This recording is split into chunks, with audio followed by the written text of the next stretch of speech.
properly segued from the new GBH logo and PBS logo. They weren't coming out yesterday, so I realized I wanted to just be honest that I tend to make mistakes, and I want to be aware that now I know why people look at me like I have crazy eyes.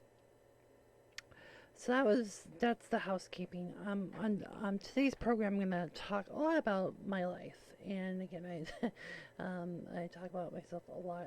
No, I don't. Um, there's there's things I really want to talk about, and part of that is where I grew up and what happened when I was a child, and what happened when I grew up and grew up to become a disaster. Um, I don't accept who I am. I don't like. I don't feel like I have a use in society. And when you get to that certain point in your life where there is no use, what is there to live for? So, as you folks know, in previous streams, I grew up in Londonderry, New Hampshire, a very affluent, rich town. The average, I believe the median average salary is like $300,000. It's a very wealthy town. And where I grew up off New Hampshire 102, and it was the dingy area of Londonderry.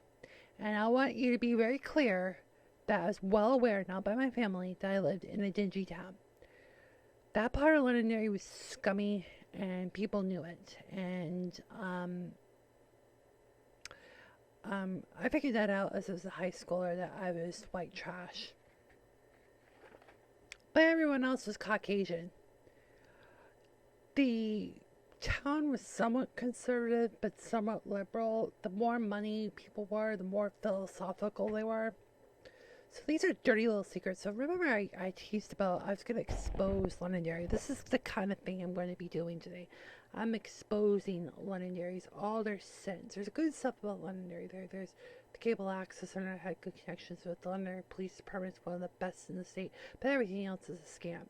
The Londonderry School District is one of the most corrupt SAUs in the state of New Hampshire.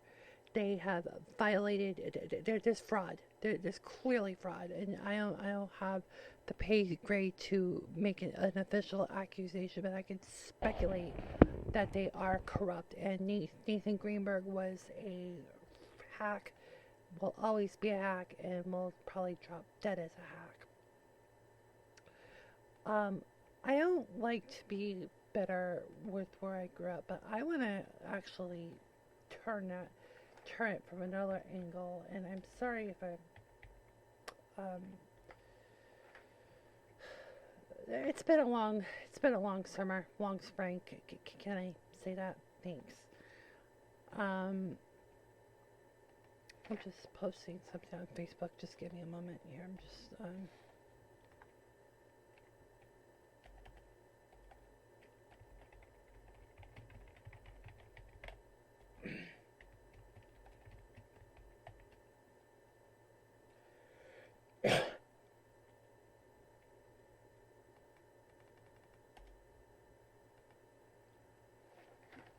So I want to start off by explaining what happened, how I got into the system.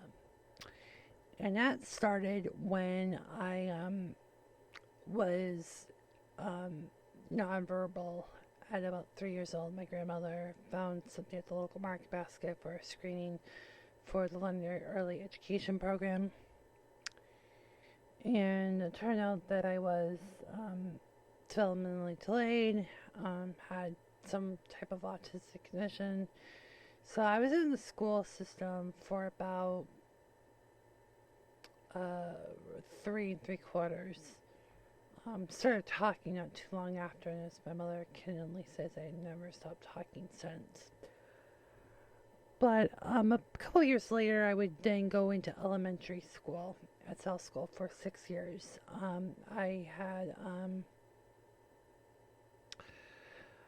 I had I was in significant services. I was in the resource room for a lot of parts of the day. But in between those 6 years, those were what I thought was the happiest days of my life.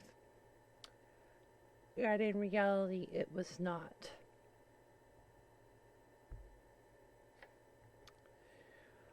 Um, and I look back at that as an adult, not as a child. I hate Cell School. I thought it was one of the worst schools that I ever went to. The reason why? Because they loved my mother more than they respected me. And that was very humiliating as I realized that in the mid to late 90s, they were giving my mother so much love, so much. They were giving her so much affection to the point that they made her legacy to my existence. South School Special Ed Unit delegitimized me. How would that make you feel when the special ed people would always spitting over your mother? How would that make you feel as an individual? Where you can make an argument in the mid-90s that you have empathy. Now, for all intents and purposes, I want to also preface, as I'm talking a little bit about this program, there are a lot of special needs parents that like to talk about their children without consent, and I'm not going to go into the details with my family. I'm not going to go into gritty details. I'm going to try to keep it at a wide angle as much as possible. Because, I feel like shit right now. I feel like I don't have any purpose on this planet.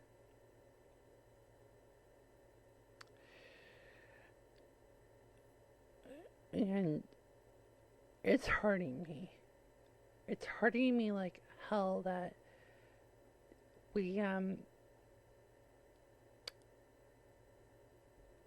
I've been delegitimized for almost 21 years. I have no purpose. My mother has eternal control over me. My mother has eternal rights over me, and it really sucks. I've been planning to do this for a while.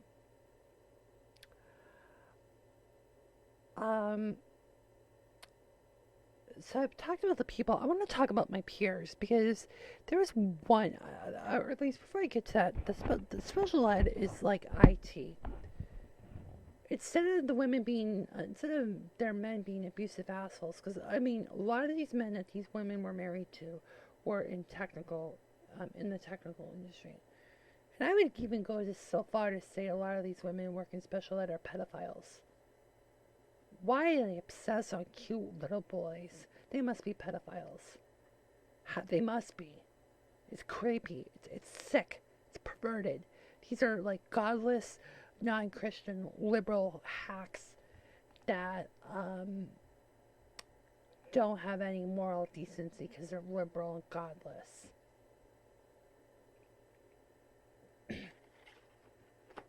But they had a crush on my mother, which I thought was very unprofessional. And I remembered hearing anecdotal claims from my mother that when they went through the diagnosis in 1994, I wasn't told about it until 1999, 5 years after the fact.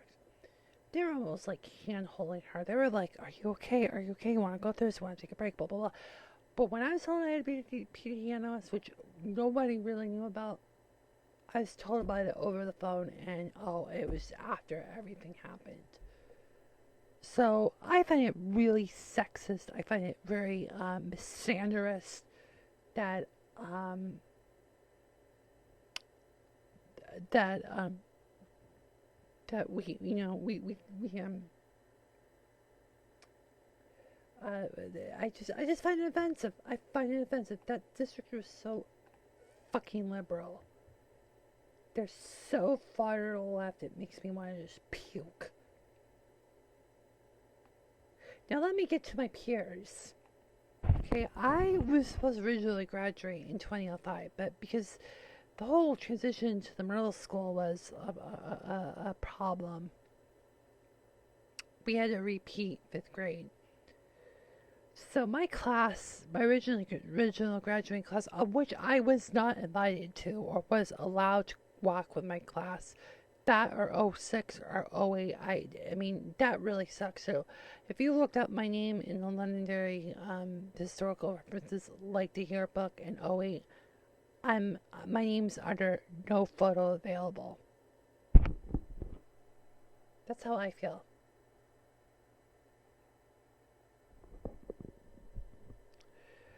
So, according to newspaper accounts, and on social media in that year, we were that I don't know why I'm saying we, but they were known as the class of 2005 as Stay Classy, and I'm thinking that was a reference to Anchorman because that was the tagline. Could be something else, but they were far from classy. So I went to school with the class of '05. They're scum. They were scummy people. They were drunken party animals. You know, Catholic, whatever the Catholic culture, whatever. They were just scum. Drinking, they're going to college, money to, it's expensive to go to college. And one of these people drunk. And they post this on their MySpace and their Facebook stuff. And I'm like, I thought I was supposed to respect my peers. And they're doing this shit. And not only that, but they make slurs against my group of people. And because millennials never tolerated us. So, that was a really, and again, when I went on Facebook in 2006 and into '08 and '09, I befriended a lot of my friends from school, and they would say this like bullshit of, oh, I was wondering where you were, blah blah blah blah blah, and I'm not talking about trying to be friends with everybody. I learned that the hard way, but that's beside the point. We're talking about like 20 people, maybe 10 people. And all we were doing was sending text messages. And I didn't like that. We were never going to reunite ever again. And when I went on Facebook the second time around in 2017, not too long after the Fred on Broad passed away, I did the same thing and got the same results. And I think some of this anger that I have to the town that I kind of lived in, not grew up, because I didn't grow up at all. I've regressed ridiculously. I was exploited by my peers. They used me on Facebook to make it look like we had a real relationship, to make them look better. So what did I do around December of 2019? Blocked every single one of them, including their boyfriends, husbands, if they were guys, they were girlfriends or wives, whatever. Just block everyone. So there was like 40 people I was blocking liberally just to pretend that I fell off the face of the earth. Yeah, they were looking at me on Facebook, but how many of them were really meaningful to reunite? We never did. I haven't seen these people since Bubba was president. And I was exploited. But not only that, the special ed people in the resource firm were so narrow-minded. Like, I hate to use the word ableism or racism or whatever, but it's almost like I don't care about these people. I care about these people. And I don't care if I hurt this special needs child, not look at a holistic view, but see what kind of other things I could unintentionally consequence. Because the IEP team, which didn't include me, by the way, was basically people that were that there were 5 people, give or take, with their own specialty. And all they would do is putting your ideas on the table. But there wasn't a real collaborative manner. If there was a real collaborative manner, the paperwork and the notes would have reflected otherwise. And I can tell you the paperwork did not, and the notes did not reflect otherwise. So, I don't mean to be entitled, but I am really was hurt. Because I look back at this, my mother is the world's greatest parent because some people just had an indiscriminate infatuation towards her. And I I don't have anything to wake up for anymore. South School ruined me. The peers, whether they were in school or not, didn't respect me. They tolerated me. That's the entry level. That's common sense. But getting to acceptance, that will never happen. The special ed people didn't care about the typicals. Typicals didn't know them, so all they were looking about was my case manager was only looking at, I don't know if she had a caseload of 30 students, but that's all she thought was at South School. There was 1,000 students, I believe, and all she cared about was 30. That's very narrow-minded, and it's just a fucking insult. I hope there's a special place in hell for her and everyone else in that team, because it takes a team to build someone up, but it takes every individual's actions to bring me down. And they pumped my mother's ego. They all loved her. If it weren't for my father to indiscriminately knock out my mother, the South School people wouldn't have somebody to have a crush on, a woman crush. That insults my mother every time I mention it, but I'm going to be honest.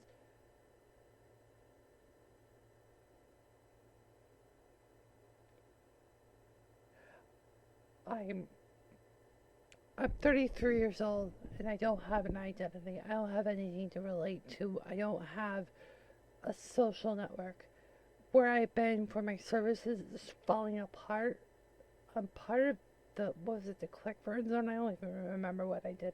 I kind of was talking about this 4 years ago, and now it's happening. And I tried everything in my power to try to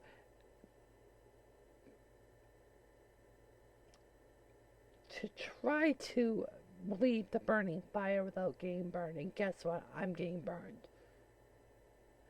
And yeah, I was a little bit aggressive, but hey, that was the environment I was around during the middle and high school. I haven't even talked about middle and high school. I don't even want to bring that up because they were just a bunch of cranky old people that didn't tolerate anything, and you just gotta stop acting like children. When it wasn't like they were choosing to act like children. That's a whole other misperception. The elementary school ruined me at the price of loving my mom. On their part. They only admired me because I was my mother's child. I don't want to see these people ever in my life again. That's why I moved out of Londonderry. The politics of that town is very polarizing. If you're on property that's owned by a school district, it's very liberal. That's dangerous as well. But the residents were hard right people. And even the middle of the road people were just not as tolerant. They make a lot of money and you don't know what to do with it. But they don't want their money to be taken away. So why are you making a lot of money in the first place? It wasn't good enough. It wasn't as materialistic like my peers. And unfortunately, I kind of was behind the curve because when I moved over here where I live here in Merrimack, I kind of clashed this culture too. So I try to do everything in my power to assimilate, which was what was expected by me by anyways, because no one saw me anything but different. Except for the special ed people at London at South School. The Hawks, sped Hawks were they thought I was so abnormal. So yeah, I have a lot of ideological differences. Legendary. I don't go there as often. There's only like three things: the Access Center, 'cause I have connections there. The Sunnycrest for the strawberry picking, and that's really it. There is really good stuff in London, but systematically, the people are snotty. The school district people are far left hacks. The I don't know who runs the district now because I don't even follow that shit anymore. But Nate Greenberg was a fraud, and the people that were running in management were a fraud too. They didn't do anything to solve the problem. They made the problem worse. The ideologies of each of the individual schools was bad. The peers are even worse. I don't have a lot of respect for my peers. I actually hate them so much now after what happened in the last 3 years, and they always had a reason for everything. Okay, I gave them 3 years of a chance to like, hey, can we do a video chat? Can we do something other than this text stuff? 'Cause I hate people just sending me three messages one after another after another. I don't like this texting crap, and they feel like me for them. It's happy to have a face. I don't know what's on their end. They're not being open with me. I'm open with them. I hadn't even got a chance to talk about live streaming stuff like live streaming pros talks about, Laura Petrucci. I'm going to be doing a video because I got some of her old equipment, her and her partner, pal. But there was one other thing that I'd like to talk about. Actually, I'm just going to take a quick second here. Hold on.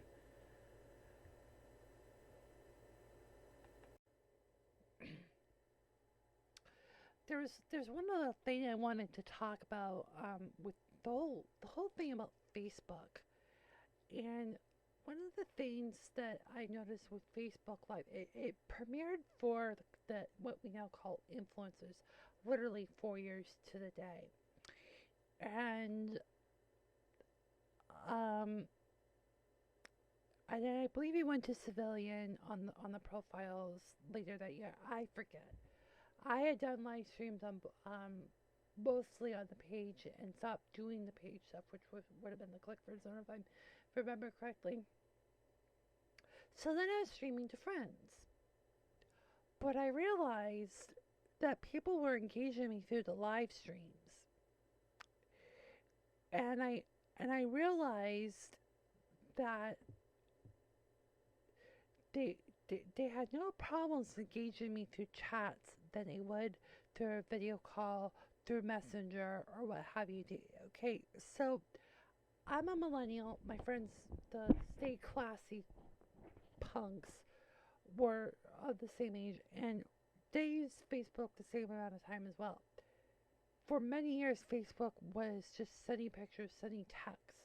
There was no media involved. Messenger for many years did not have video or audio chats. So it was kind of ironic as technology changed, and you will see it with Chris Jarzinka's live interview back in 2017's NAB show about all this new stuff. But no button is taking advantage of using this technology. And um, I can't do it right now. I might do this in post. I may actually do a stream on this, particularly on live streaming to just friends. Because I will tell you one thing. Um, I felt I was being used too when I was doing those live streams. I just continued doing live updates on my profile to my friends, people you had to befriend me on, because I thought I was being exploited. And what do I mean by being exploited? I'll tell you, I'm being used. Being just people just inflating my ego to make me feel good in a fake way. I mean, there's absolutely no excuse for 3 years or 2.5 years to just engage to text. There's absolutely no excuse. Absolutely no excuse. There's an excuse for it, and I had zero tolerance for it. Now, I'm of a certain age. Now, I know there are children that were in SPED 5 years younger than me that have had a different outcome. Okay, I've heard a lot of compliments for my communication skills from people. Oh, you're glad they got early intervention because other people don't. Well, it didn't matter anyways. Cause what happened when I went into school? When I went into middle and high school, all I was told was I was just flawed and broken. You need or by the means of implying me that I needed to be fixed over and over and over again, and try to cure the autism, which can't be cured. It cannot be cured. Some things get treated, behavior for sure, but if the typical people are acting autistic, if our fucking president is acting like an autistic individual, then it's legitimate. But then I'm illegitimate. So what purpose do I have on this planet? I would tell you something. If you were born in the late 80s, don't grow up in Londonderry, New Hampshire. That's what I would have said. Not only that, but my father, my goddamn father, really created an unintended consequence. He made a mistake. And his actions speak louder than anything he said. He never claimed any ownership of this individual. Absolutely not. He denied my existence. He evaded child's support for a number of years. He just fucked and fucked. Screw and screw.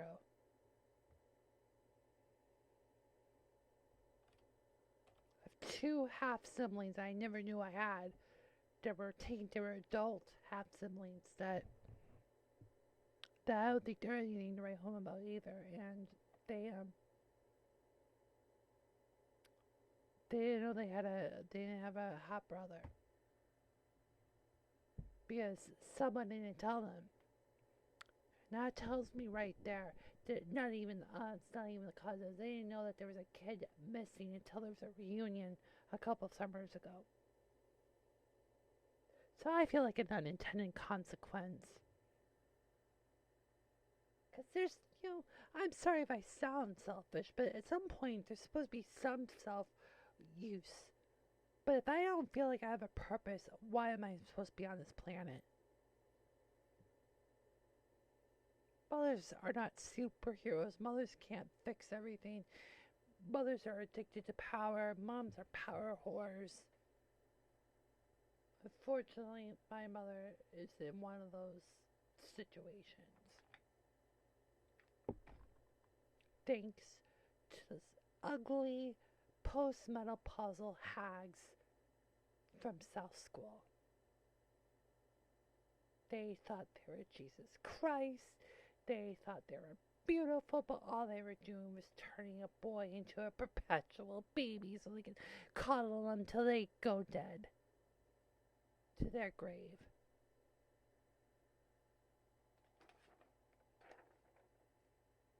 So what you need to know at the end of this live stream, this podcast, I will put this on SoundCloud, that Londonderry, New Hampshire is a very affluent town. It's a very affluent town. So when you have a lot of money, you can fund school systems and create early education programs to help with people with disabilities.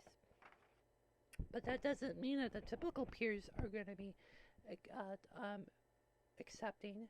They're going to tolerate you. They'll talk shit about you, use slurs, because they don't even know about you because you were out of district for most of the time. Just like their boomer parents didn't know much about our existence. I was exploited by my peers. Then, in the classroom, in a cordial setting, to an informal social media environment 10 to 20 years later. I will never befriend them on Facebook or any social platform ever again. I gave them 2 chances. The second time it was very apparent they just wanted a Justin connection. They just want some friend-like feeling over the packet waves. Very exploitive. And again, I was supposed to be, if it weren't for the fucked up dysfunction of mainstreaming sped students, I was supposed to graduate in 05.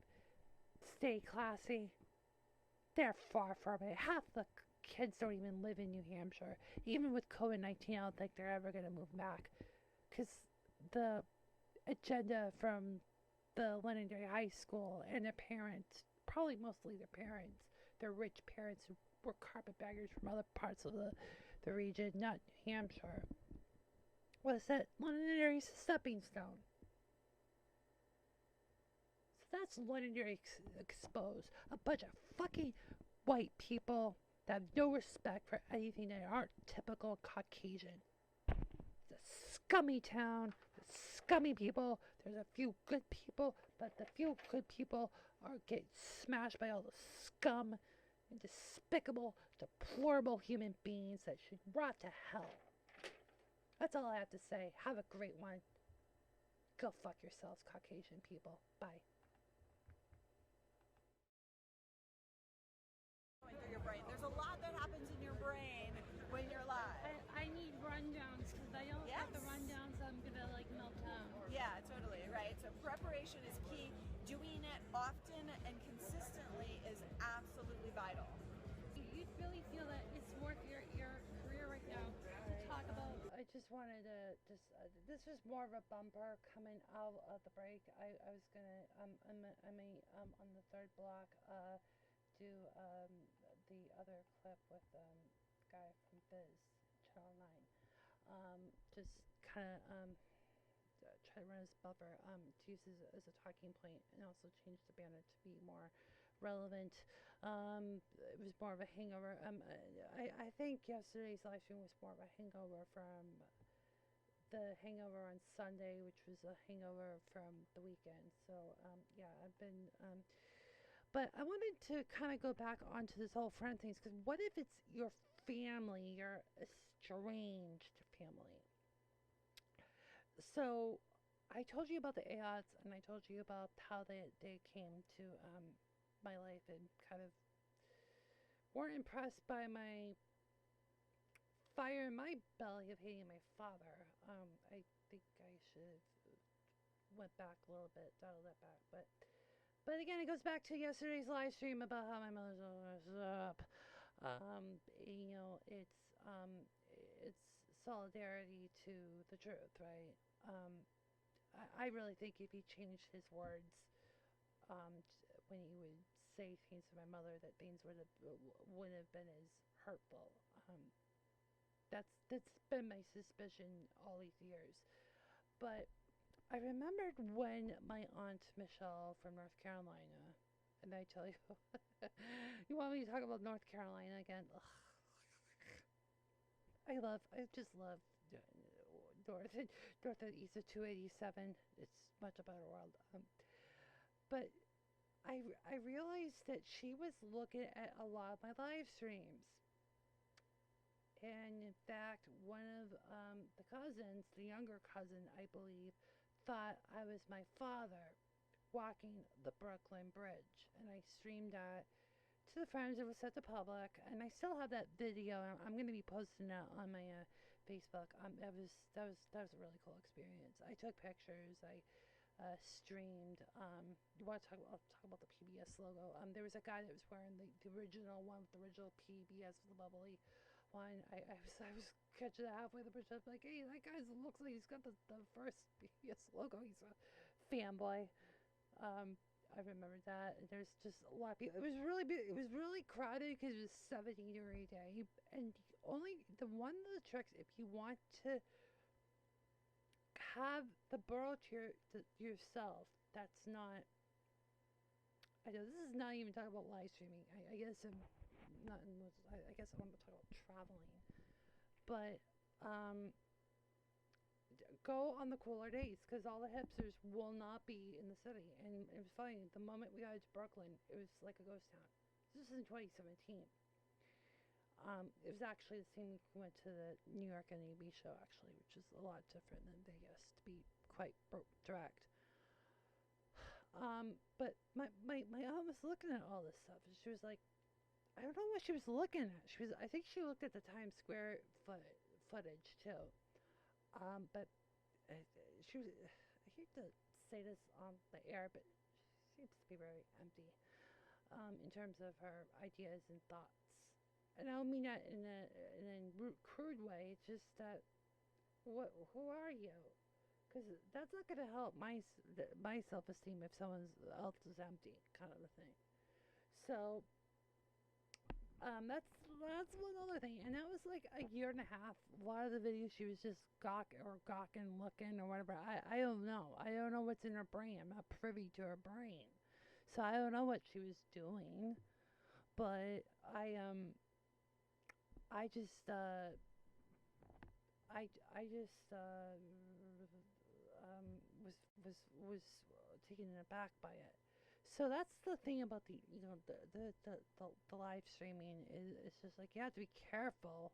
Not that they were abusing the content, not that they were downloading it, not that they were like giving it to people. I mean, I'm not that paranoid. You should be if you really want to be careful about internet safety. But this is not about internet safety. It's just more of disseminating information, and just because it's information does not mean it should be used. It's more of an ethical thing, not a morality thing. But I thought that was kind of weird that she was just looking at the video, and I was like, after I accepted the friend request, and then we did like a video chat like a week and a half later after the fact, and I guess if I want to talk about that again, I think part of it was that I didn't prepare myself for it. My mother did, but I didn't, and I flubbed it up because I didn't think they wanted. I still think I'm a bastard child. So that's all. Well, let's just add that whole dimension to that. A great segue going to our break because I'm great at segues. 3 years in, you think I would get it together, but no, I still lack it. This is why I don't do live shots. I let the minifigures do my work. I'm the cameraman, streaming things back or feeding things back to the stations.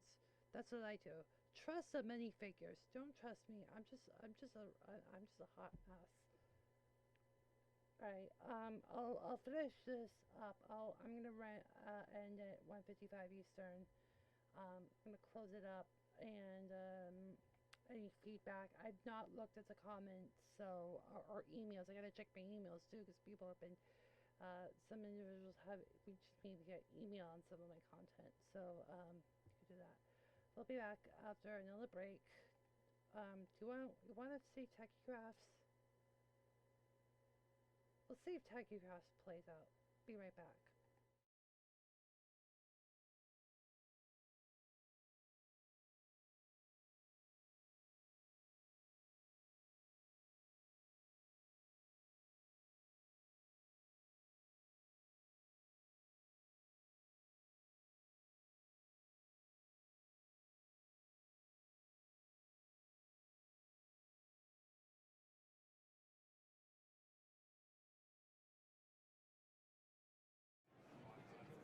It's all right. We are very data driven, but let's face it. What do we do nowadays in television that isn't? I mean, everything is. Big data is the future.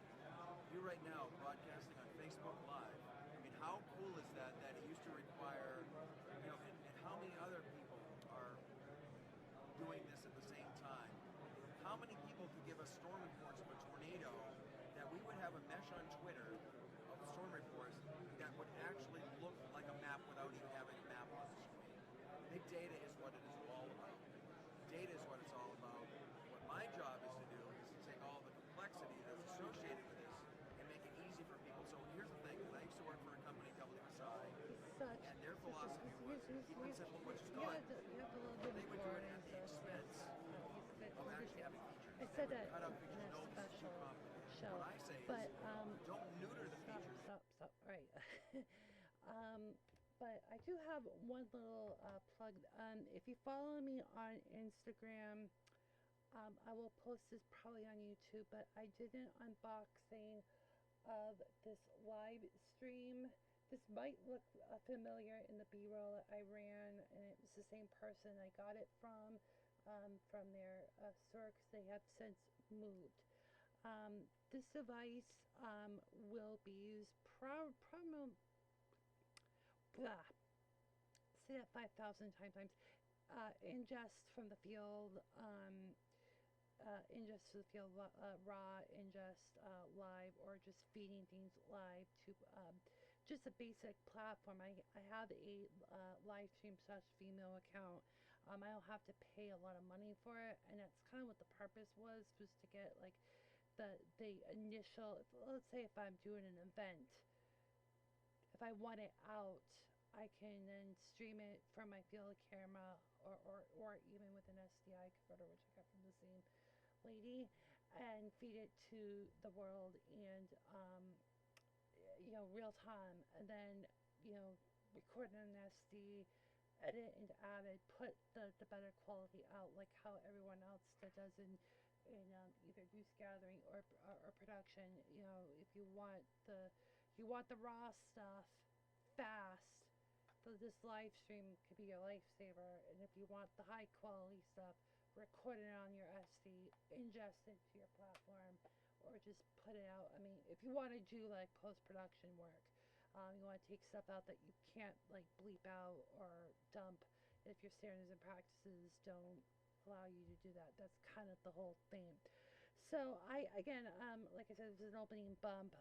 You might have heard it in the other blog, but I wanted to kind of just clean it up for the podcasting in the post.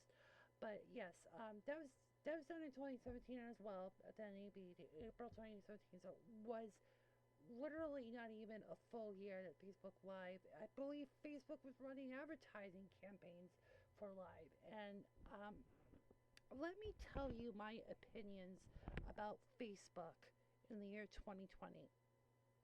This is something I think people really need to listen to. Facebook,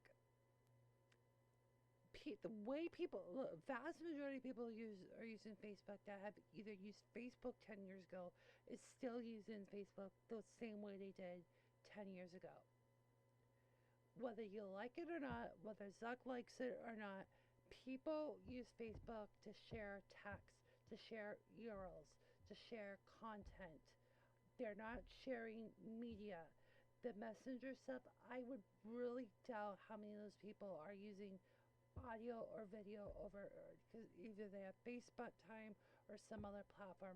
I really don't think Facebook is being used to its most potential, just because for many years Facebook was mostly sharing images, sharing still photos, short video because the cameras weren't that good at the time, cell phone video because that's what people had at the time.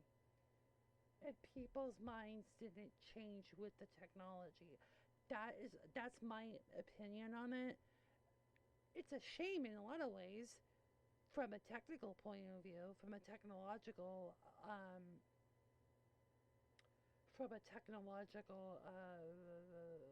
what's the word? Where's that train? Technological inept, or they're technically inept, but competence, technically competent or technically illiterate, and these people,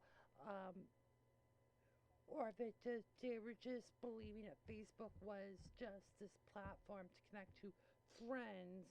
Notice my air quotes, to communicate like you would through SMS or text or email, and that's what Facebook in 2020 is to most of their users. I really think the Facebook Live functionality, the Instagram Live probably a little bit, but let's be honest, a lot of users don't think that if they're only using Instagram, they're really using Facebook. But a lot of people don't believe in that. So I still really think it's a separate product. Zuck could be a rapist, and I'm actually quoting Eli, the computer guy. He did compare this to a rapist mentality. Like, thank God someone else is saying that.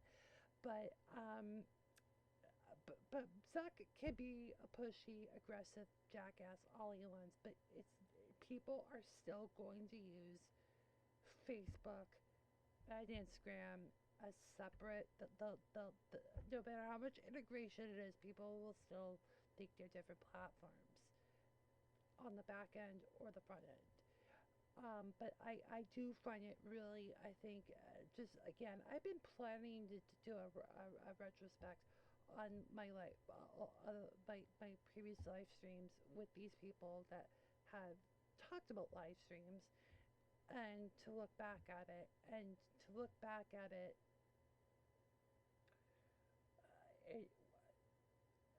it really is an eye opener.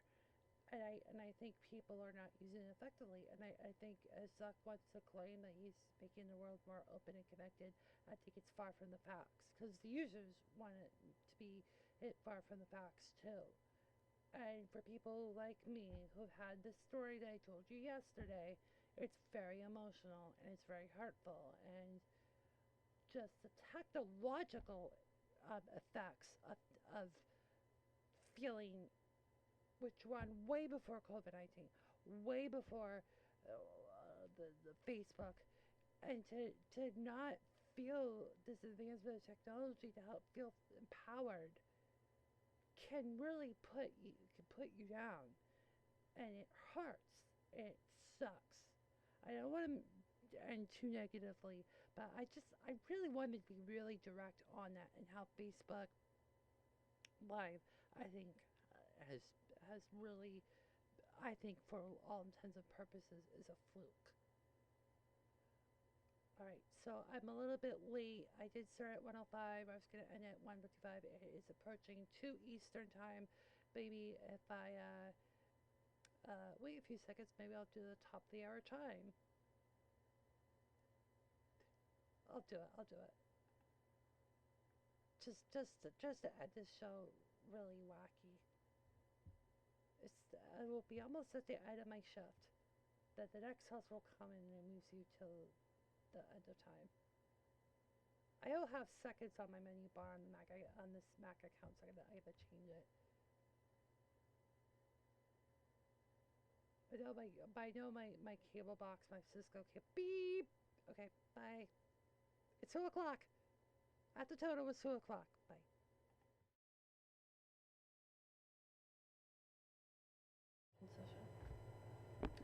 Hello, welcome to this quick edition. After what's going on with the latest events with Netflix, I thought I'd talk about, kind of start the discussion on L-Town Exposed, on girls, and the fear of girls. When I was a teenager, I was told to respect young women. I wasn't allowed to call my peers, even if they were just barely 18, girls.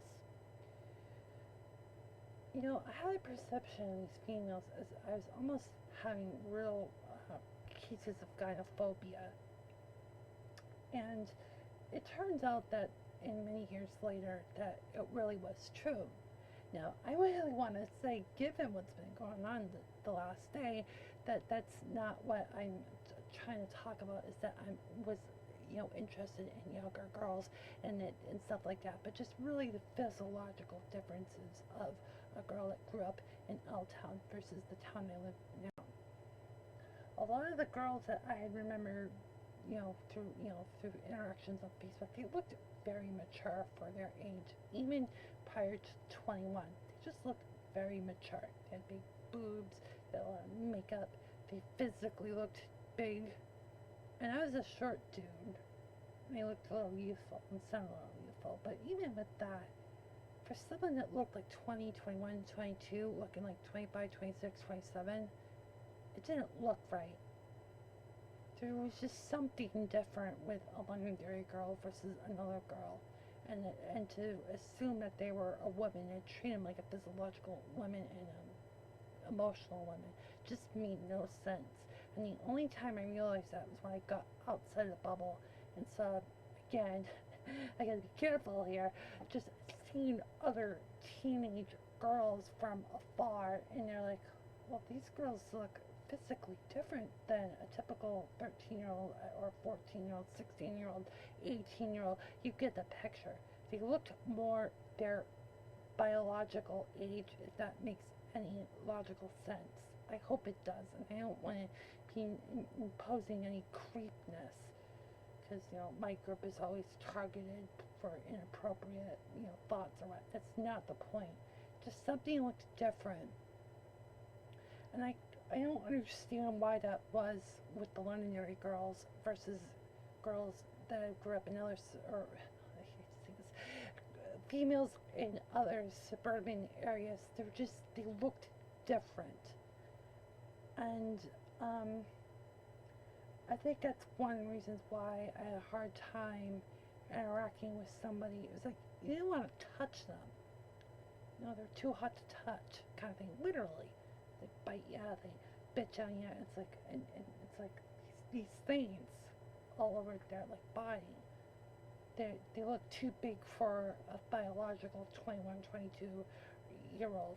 I hope this kind of made sense, but that's kind of how I felt living in that other town. These girls are barely women, but they look like they're 30 or something like that. It's very weird. And I think the perception of females growing up in Londonderry was negative for me. Because it's like, they were like God. You don't touch them.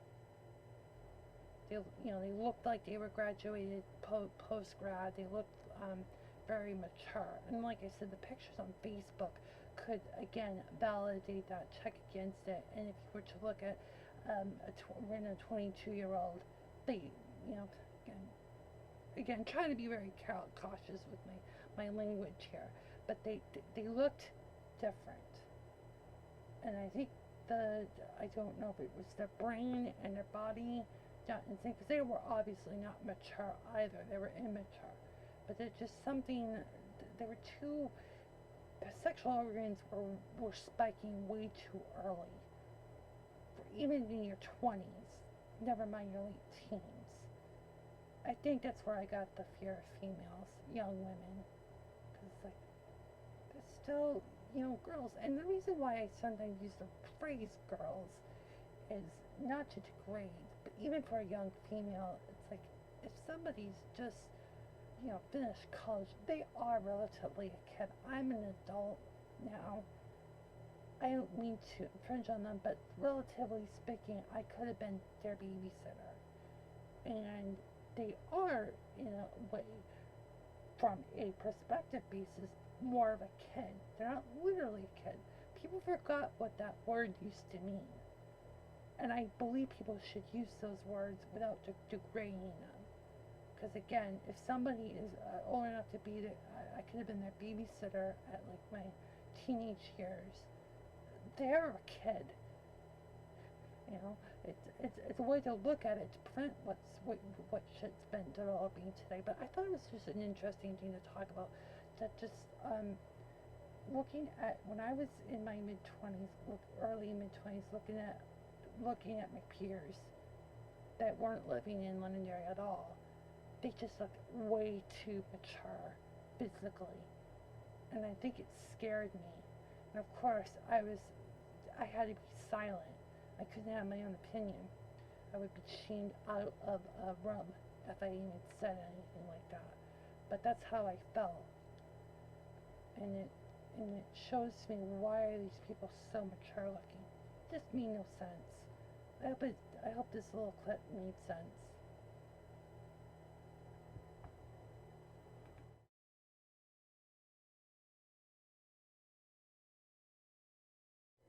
Yeah, just to let you know, there's some stuff that is in the TechCraft catalog that will be uploaded hopefully sooner rather than later. I got a couple new stuff that I want to pimp out, a couple Halloween themed stuff. So take a look on that by Friday. Hopefully I'll get that done. Okay, so I want to make an announcement to the world here. I'm working on a podcast entitled Londonderry, New Hampshire Exposes, and sometimes may go with the hashtag Londonderry NH. But I really felt it was time for me to do what I've been, express how I really feel in the most deepest way, if that makes any logical sense. I know I'm making some hits of my own on my site. I should be logged in here. So the serial podcast, from my understanding, this is going to be, let me move me down here. I'm sorry. I do not have graphics on me. I apologize about that. I will get graphics up momentarily. But before I do that, I'll just punch up some graphics. Just give me a quick second while I can try to do a couple things right now.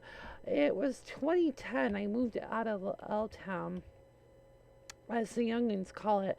I left without a reputation. I left confused. 7 years later, I learned the hard way that insanity repeating the same practice with expectations of a different result would be not the case. That was some bad copy on my part. But without this insanity, I was unable to confirm the worst of people. I decided in 2020 that 10 years of my life was lost too, but unlike the previous decade, I tried hard to improve.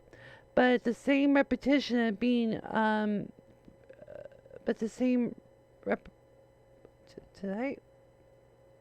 Repetition, right? The same repetition of being a cute little puppy abandoned off the curb in a downpour would happen again.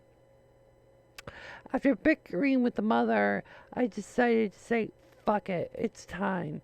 These groups of humans are the worst in New Hampshire. This one's a little fucked up too. I think this was a draft that wasn't supposed to go out. But basically, it was implying with COVID-19, it made the problem worse. That's kind of where it was going at. The title, which I know it's not a draft, it's called Londonderry, New Hampshire Exposed, the bittersweet narrative of an atypical small town millennial soul and how we became forgotten by the spoiled typical millennials. Let's go here.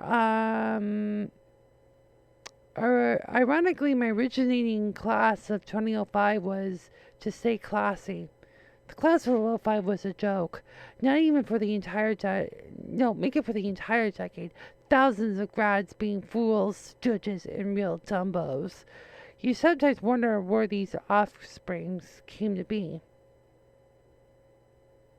So the boundaries will be, and I'll do an intro tag on this. So what I'm going to be doing right now is taking the 2 episodes that I done on the Zoom, and I'm going to massage it into its own podcast, put it on SoundCloud, and I might, I like to get this out literally to the world, with no intention that the world's going to notice, mind you.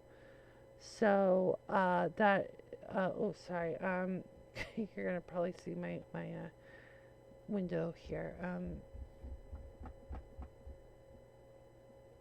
Go back here. And before I go back here, I just kind of, so I'm going to be doing that. And I don't have any,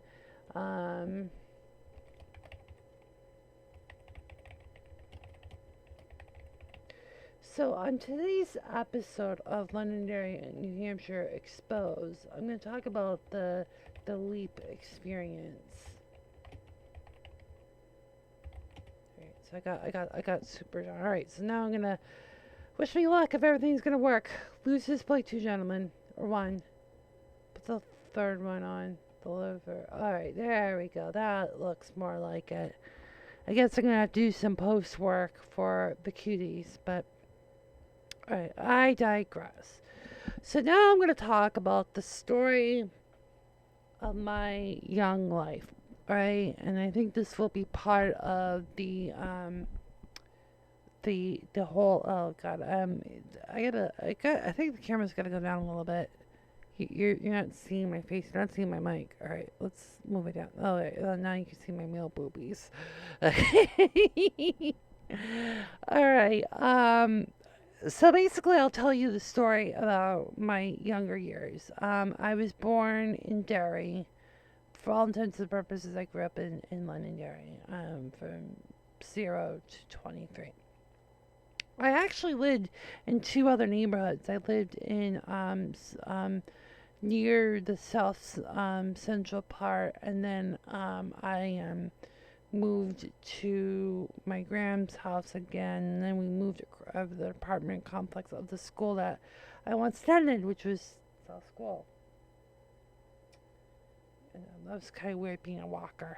I just thought it was weird walking to school, but I digress.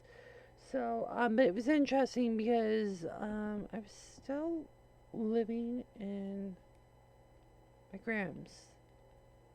So, I mean, again, if I was still living in my grams, I would still been going to the south, or because I went there even when I moved. So, anyhow, where's it going at? Yeah, so basically, the LEAP program was the early education, early intervention, really for anyone with special needs, anyone from 3 to 6, because as things haven't really changed, if you're 0 to 3, you go through the state, 3 to 21 is school, and 21 to 64 is the state, and then 64 to death is another part of the state, basically. So I basically, was nonverbal up until roughly 4, but I was enrolled in the elite program in the fall of 1990. So I was in basically the school for roughly 18 years. That was a long fucking time, to be quite direct. So I was in that program. So I was, I think, from 1991, 91, 92. So for 2 years, I was in the preschool program. And then 92, 93 was kindergarten. What was really interesting, and I cannot speak because I had to look at the throwback box, but from my understanding, because I'm not sure, I don't think they put the kindergartners with the preschoolers, but because he had morning and afternoons, and I think for 2 of those years I was in mornings. Afternoons, I think, was the last year, because they had to divvy it up, because there's so many in the program. But as you would probably know, that New Hampshire did not have mandatory kindergarten in their schools, because for the most part of the state, outside of suburban New Hampshire, a lot of the kindergarten programs were in co-located buildings. So you didn't need to build a new building for kindergarten if you already had a building already for those students. So but what was interesting, and I'll get to the junior high school because that's where LEAP was from from 1988 to the mid 90s. I don't remember when they moved out, but the junior high school's library was really small for its time, and even with them knocking out the wall, I don't think they gained a lot of space either. Just knowing how small things are when you're a kid, everything looks big, and even when you're, becoming a teenager, it's still relatively small. But anyways, I digress. So I was the class of 93, and there were a lot of typical students in the kindergarten program. Now, the reason why they put typical people in there was to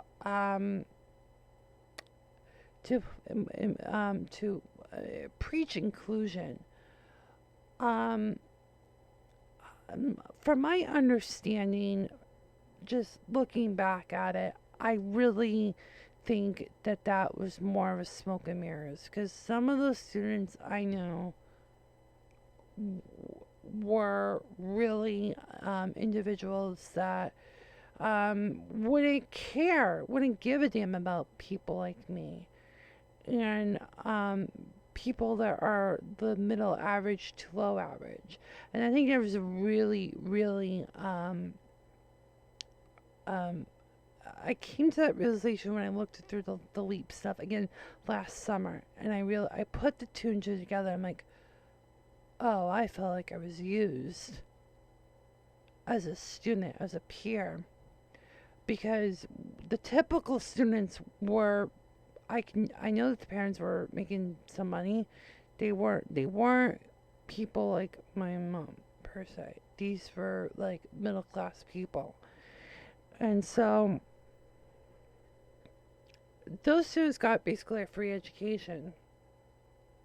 But did they learn the meaning of tolerance? Of people that don't always look totally like them down the road? And I would make a case that the answer is no. And that's a very despicable feeling, to feel like if you're the individual that is on the receiving end of the zero tolerance. Without naming names, the AFOL community might know this individual from North Carolina, who had, I think, lived in the Raleigh area. I don't know if that individual still lives there, but that individual is well known in the adult Lego fans community. And that individual was my graduating year fleet. And in '98, the summer '98 program, we were together too. We kind of reunited. I didn't remember him, but my mom did, and his mom did, and so yeah. But you could look at his blog, that individual's blog, and my name, and like this is in there. You could read between the lines. But you know, I hate to say this, but in life, your happiest memories can be rewritten with negative, or be twisted and warped with just perverted sense of reality. And it really hurt once I really realized that, I don't even know about the atypical peers. If the atypical peers are in some communal form, it was almost as if I was deprived from both. I mean, I prefer being on the typical, but I just felt very isolated in Londonderry in both contexts, not just the typical peers, but even amongst the atypical. There wasn't. I just don't recall seeing the people that I went to LEAP in. I mean, some. I mean, some were in the schools, but I don't know. I just felt like I lost connection to them too. So,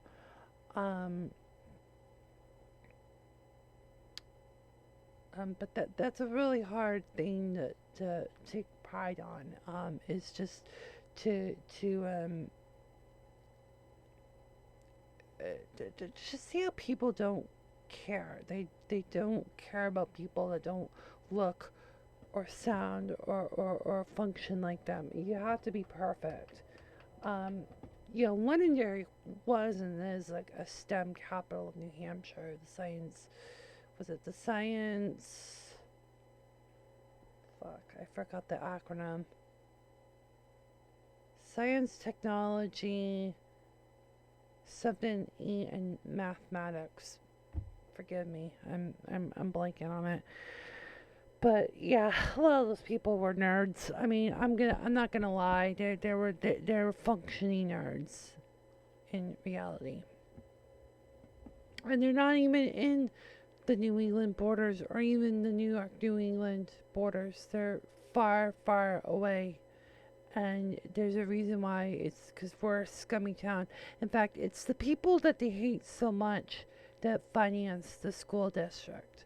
The school district, as I mentioned kind of on last night's show when I was doing my iOS updates. Oh, and I'll do an iOS update at the end, because there's some things you need to know. It's breaking news, so I'll get to that in a bit. But Londonderry School District was really much a district from the 2000s, really exploiting a loophole, a really bad loophole of the adequate education that the state of New Hampshire had to put in, because the Claremont School District sued the state of New Hampshire back in the mid-90s for not getting adequate education, so the state started to essentially redistribute the wealth. But Claremont really got fucked, or towns like Claremont got fucked, because the districts that were getting the funds were the towns like Londonderry, the suburban towns the Boston area towns, the towns where people probably never been to Grantham or Claremont or any of the other little towns that would have benefited, but the people in Londonderry were lazy fuckers. They did not want to pay for the education. If they did not get state help, they would have had a $100 million budget, okay? And the taxpayers would have to pay up, and really, the taxpayers would not have been in. They would have been in the middle class like my mom and I are and my family. They would actually, for them to get that adequate level of education, they would have to pay more in local taxes, and they wouldn't be able to afford it. So what you do this is for the welfare for the wealthy minded people is to get people from poor towns to pay, Londonderry. And let me tell you something. I in the moment I'm like, yeah, let's go fight this to the state court. But in reality, they were exploiting with intent to exploit every loophole in the adequate funding system and make sure they got favorable judges to get what the school district wanted. Um, Also conflating the facts of um, the state minimal standards and the Senate Bill 2 system, right? The default budget and the superintendent would mix those things together. The minimal funding in the state is really just a figurative number in the most literal sense.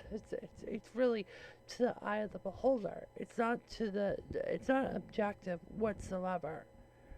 But they really, I mean, a lot of the facility stuff, a lot of the education that they put out came, mostly from the taxpayers, but from the state to relieve taxpayers, and then North Londonderry, which was where the working class people got basically forced out between the expansion Manchester Airport and the 28 strip. So if any house was to be sold, it had to be sold to commercial.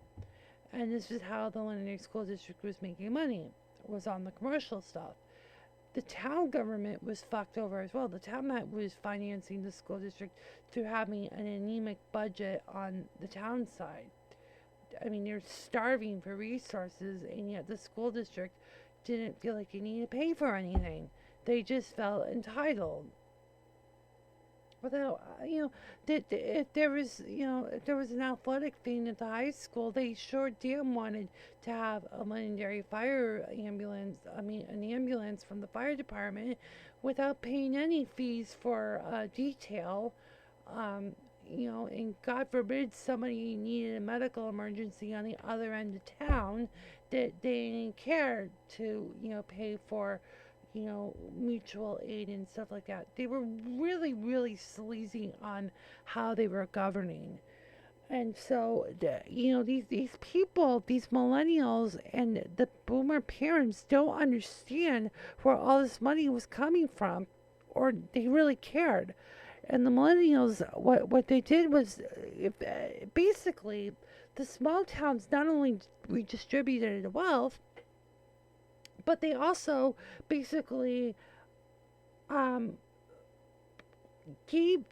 Londonderry literally in a stepping stone for virtually all millennial age graduates to basically get the fuck out of L Town, literally, and never come back, because the taxation, they would never be able to afford it, right? So now they're in these ritzy towns outside of New England. Some are New England, some have moved to Massachusetts, whatever, but they're not coming back to New Hampshire anytime soon. This whole COVID-19 thing, you think they're coming back home? No, they're not coming back home at all. They'll go to the suburbs, but not the suburbs that they came out of their parents' womb. Okay, maybe that's a little too TMI, but you get the point.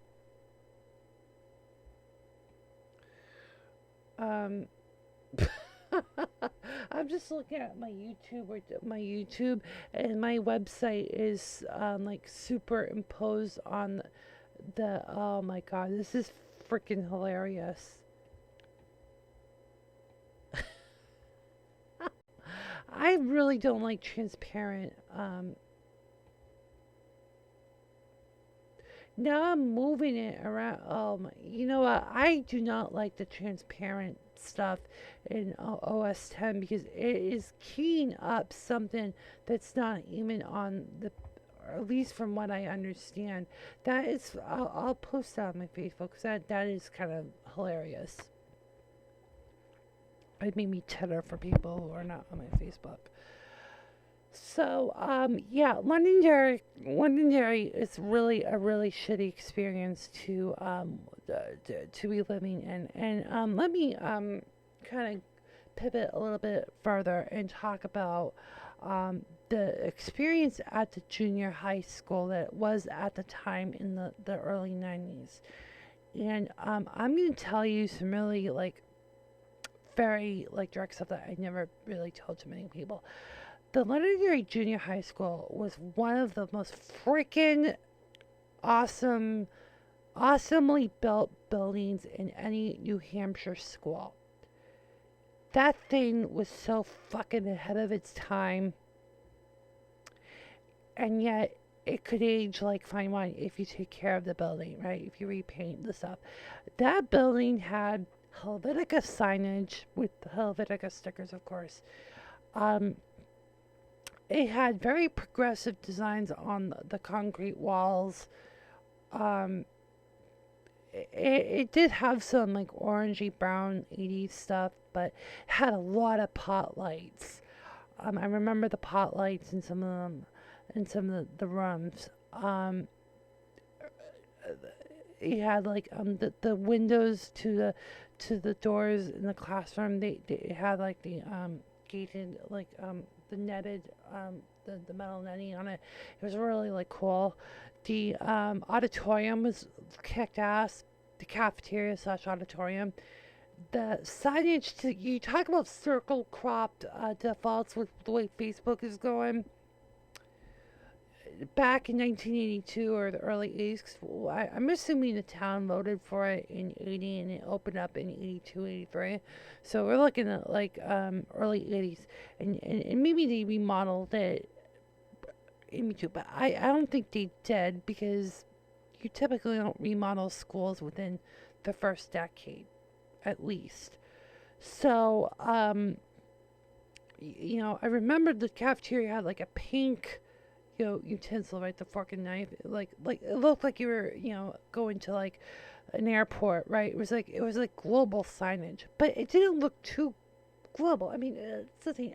There's a point of modernism, and it had like a perfect balance of it between the fixtures, the signage, and in fact, I think there was like even like a wallboard, and you know what a wallboard is, a ticker, and I think it was for like the school lunch stuff, which, nowadays is just nothing, but at the time it was really high tech because only a few people could have such stuff, right?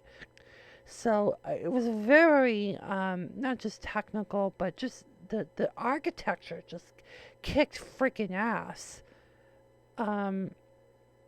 The architecture, I mean, it was, yeah, there's no disputing of that. So, it had fun, fuzzy memories. And when you look at it as an adult, that building looks pretty small. There were classrooms. Basically, when you would take a left in the lobby, were all the classrooms. To the right was the caf. The offices were on your immediate right. And then the music hall was down the hall a little bit, and then the gymnasium, which took a lot of space. And then you would bang a left. Then you would go to the practical arts, which was the woodworking stuff, which I think was removed when the last superintendent took over in the turn of the millennia. A lot of the stuff that the junior high and the middle school had was totally gone because the whole idea was not to learn how to balance your checkbook or learn how to make beautiful things. they delegated that to sped people, I think. But the typicals, it was all about the world's your oyster. Literally, study your literal globe. Londonderry's a small segment. Who fucking cares? That was the mantra of SAU 12 in the last 20 years. But at the time, 30 plus years ago, it was still like a working person's town. So you take a left, and then you get to the classrooms, right? So that's pretty short. There's like three meter classrooms. But you know what really drew me as a kid at Leap was the second floor. Now, the second floor, now we're not talking about the Londonderry Middle School. The Londonderry Middle School, just to kind of divert yourself for a moment, was a reorganization of the district to change the philosophy of elementary and secondary. So they wanted to create the middle school, and what happened was all the sixth grade teachers in the three schools, South, North, and Methuen, were all by the class of '98 were reassigned to the middle school, and they added on to the building. So the seventh grade was already there, and eighth grade were already there.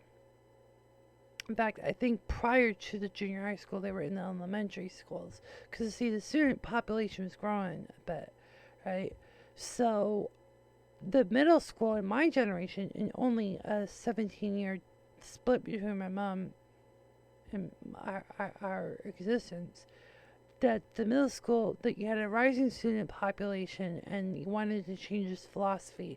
So they added on, and it was a huge, I mean, even looking back at it, even from an adult body, it was still pretty huge. And so what they did was they built a huge, it looks like a fortress when you look at it. But the reason why it looked like a castle or a fortress was that there was 4 little wings that they called pods, right? Because it looked like a pod. You go into this area, it was kind of like you had a common area, you had a staff area, and then you had the 4 major studies: math, science, history, and math, if I'm recalling everything correctly. Let me repeat that again: social studies, science, math, and what's that language? English? It had to be. So basically, there were 4 classrooms: the common area with your locker rooms, a study area, and then the staff area. And so you had 4 of those for the entire 6th grade. So you had about 100 students in each, kind of like elementary school. You instead of going, each of those were like miniature, grades, right? So 6th grade, we kind of commingled with the other schools too, but the problem was, if you went to school with somebody and it went into an, because you had 4 of these, teams, right? Each of them had 4 teams. They were named after storms, because that was the theme of the school as a whole. So the lower level was replica to the 6th grade, and it was for 7th grade. Now, again, you weren't commingling with the entire 7th grade as a whole, except for the bus. I don't think it was phys ed. I don't think phys ed was part of it. And lunch, right?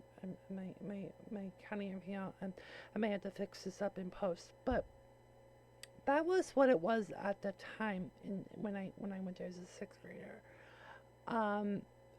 And then 8th grade was basically the entire old building, and basically the philosophy was still the same, but for all intents and purposes, it was the old part of the building. You couldn't do the pods, because at that point the entire building you needed to hold 1 grade. That's how big it was. And I brought up the Library Media Center.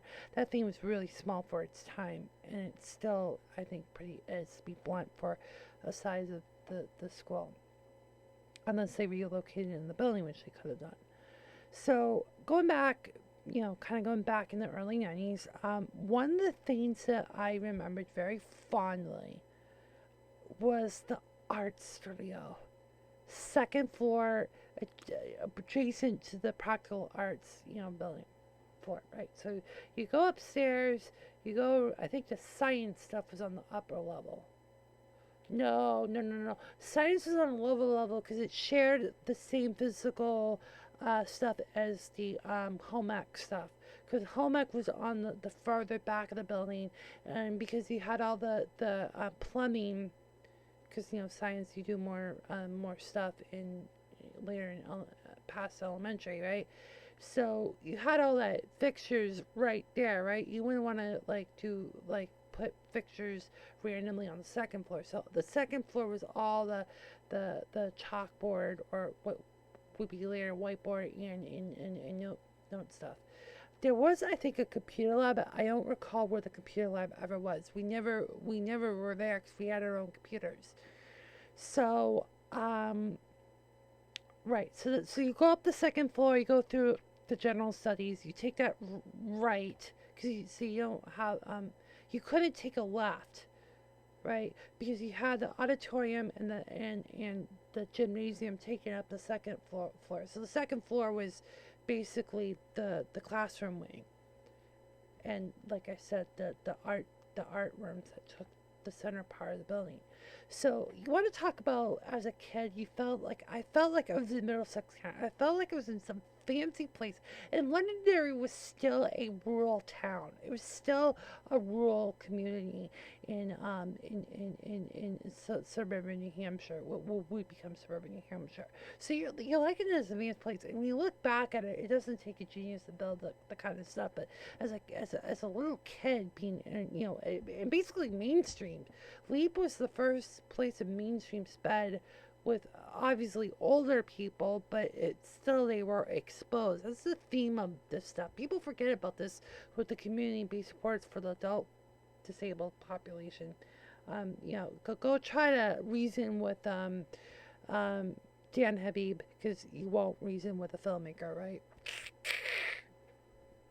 So anyhow, it was all this fuzzy happy memories, because I remember there was you know how you have the awards stuff, you have your trophy case, right?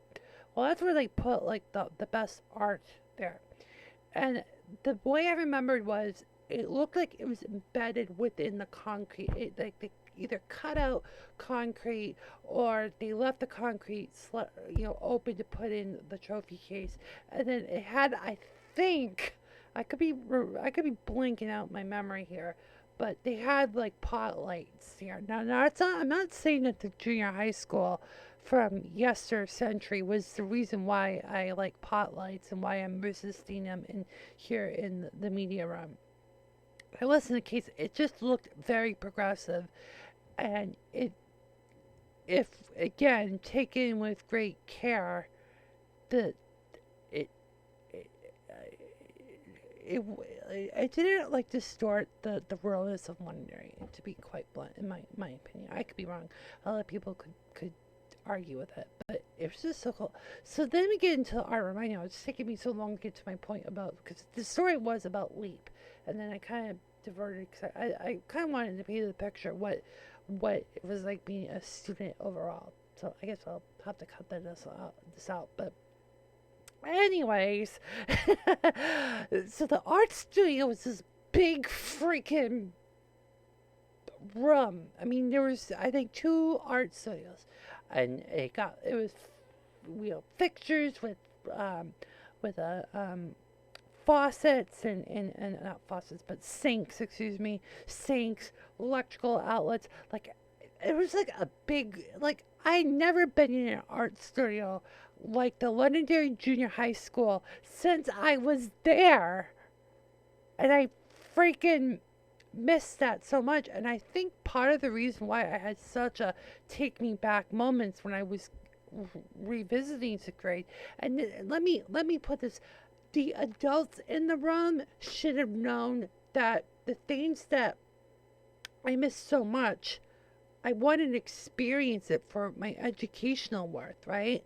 So by neglecting the this kind of reunion of the building and the plant, it wasn't just the building and the plant, but just the resources and the people. If only they had the right people and resources there, it would have been a kick-ass experience.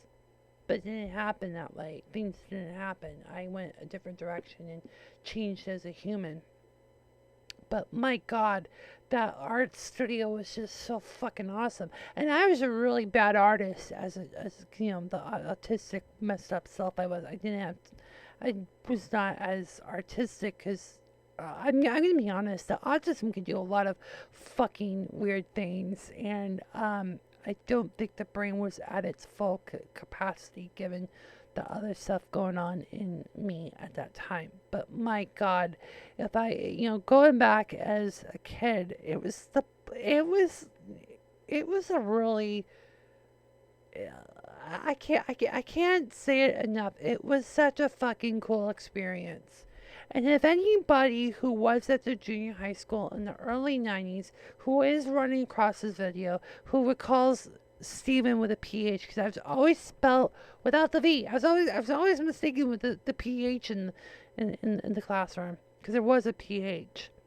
But if you do recall me or recall any fond memories, you could hit me up in the comments or find my channels, because I'd love to hear from you. I would literally love to hear from you if you have any, because this, again, the Legendary Exposed narrative is a bittersweet one. Yes, there's a lot of anger, a lot of being raped by the system, but at the flip side of the token, there were so many great memories in my life, in my early life, that I think just not repeating those experiences as a elementary middle school student, I think really altered my life.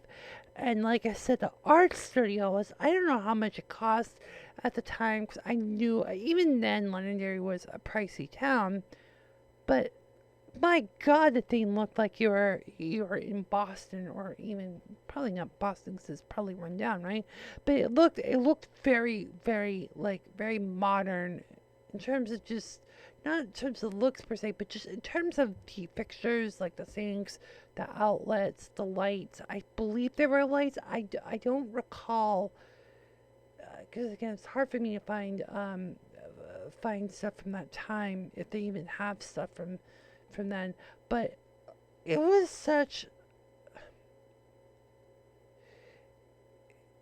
it was just so much fond memories, and I don't think I just had enough. There were so many memories I do remember from Lee, and in fact, that was where I started using the Macs. There's a story to all this. I started using Macs in at the junior high school in Lee. Now, I don't particularly remember which Macintosh it was. I could have sworn we had it too. We might have had it. I think we might have had a side Mac incident. Something reminds me that the Mac, there was a problem with the Mac, and I remember a computer assistant was trying to repair it or do what you could do with a classic Mac. But I do know we had an LC because it had the capability of running the Apple IIe card, and the only reason why I say that with authority was one of the applications that did not run on the Mac but ran on the 2E, and maybe we had a 2GS, and maybe I know we had a Macintosh, and we had maybe an LC or two. I don't recall, because our computers were you know how there's fake walls, there's fake, in a lot of these kindergarten type programs. The computers were kind of partitioned with a soft fake wall or some display or something like that. So I don't recall which Mac, but I do know it was an Apple, and that was kind of where I pivoted. I do know in first grade itself we had an LC too. And I always, my favorite startup chime, let me see if I could call it up on here. 'Cause I know the Mac Tracker doesn't have the best one, but it just brings me just fond memories. And again, I went off Apple, went back to Apple, went to Microsoft because when I went to the middle school, we had NT4, Office 97. Um, if you wanted to be in the real world at that particular moment in time, you had to go on the PC. And then when you get pissed off dealing with Windows 7 and all that, of course you would pivot back to OS 10 because OS 10 got mature. But but as a kid, it was mostly Macs.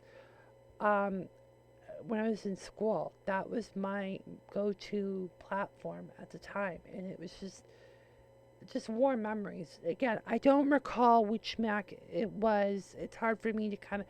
No one would know. No one has any record anymore. There's no pictures. No one took pictures of the Macintoshes at that time. I also had other things going on with my like the bakery machine. Um, all right. So let me find. Let me open up the channel first because it's off.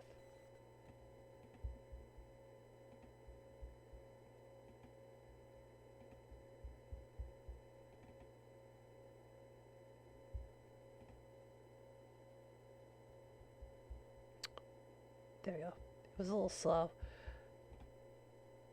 And that one is actually cut up because the tone I think goes up about in a couple more seconds. So it's like a 4 second, and then yeah, we won't do the chimes of death for the purposes of keeping this show positive. um, yes, but yeah, it was that was my early years. Leap, I think, like I said, I think one of the negatives, the legacy was that the staff kind of remembered me as this cute little boy, and I don't think they really respected me as a grown up. I did meet with the department head, the program with the department head up until when I left. It made me retired not too long after. I'm assuming she retired. So that's how I found out that the program began in 88 and I began in 1990. So I was like the third year student. And then why I say 2001 was when why Leap was no longer a freebie for the typicals was when Moose Hill was finished and built, and that was our public kindergarten. And then anybody who was in the LEAP program in kindergarten were integrated into the normal classrooms like you would in an elementary environment. So then LEAP, as a specific classroom, was for the 3 to 5 year olds. So that was kind of how things went. And I went into the LEAP classroom at Moose Hill, and oh my God, they were in like this open environment. 'Cause remember, at the junior high school, it was 7 feet tall with drop ceiling, right? So we had this like I don't know how to say this because it was not a treehouse, but you know how you climb up. It was like not like a bunk bed, but one of these furnitures that were made by these OT vendors, right? So you climb up you climb up the ladder, you get up to the I don't know how they call it, the upper level, I guess. Because on the lower level, it's kind of like you're in a cottage, right? So you're on the upper level. And then we had stuffed animals, beanbag chairs, and all that good shit. But it was like a 3 foot clearance because you're up at the ceiling. I always thought doing that with this media room was build something like that. This be like, I don't know. And then I just like brought podcast from the second. I'm serious. I'm not fucking with people here. I really thought of doing some crazy ass shit like that. And but when it was at Moose Hill, it was like this furniture in the middle of in the middle of this room, and you're on that upper level, and you're like, it's like you're at a playground. You have no, you have your infinite ceiling, no clearance, no nothing. And I'm like, oh, that fucking sucks. It defeats the purpose of having that thing. I thought it was the coolest thing. And of course, not just that I think it had to do with the autism with being in tight spaces. I think it was just cool being up near the ceiling, because there's not that many furniture in schools that you're up on the ceiling. And we had like we had an OT therapist. I'll leave her nameless, but um I don't think I think she's aged really well, because she looked very young, and the last time I saw her, she was still pretty young. She ages like fine wine. Um, um, but um, but yeah, we used to have the OT right. Okay, so there were lockers all over on the what would be the south end of the building, if I'm doing my math right. And so, like, where the library media center is, right? So you take that turn and go into the science classrooms, right? Between home ec, science, and the right. So I remember we did OT stuff, like, literally, like, right by the library media center doors. Yeah. Yeah.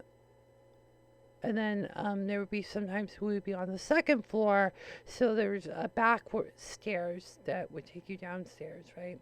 And now with the middle school, it's basically a back exit for the eighth graders. But at the time, on the second floor on the stairs, we did therapy. It was a blue room. Not blue room, because remember, fire safety, you close the stairs, right? So there's all these doors. So that's how you can get the privacy, right? So that's why it was kind of enclosed, because the stairs, right?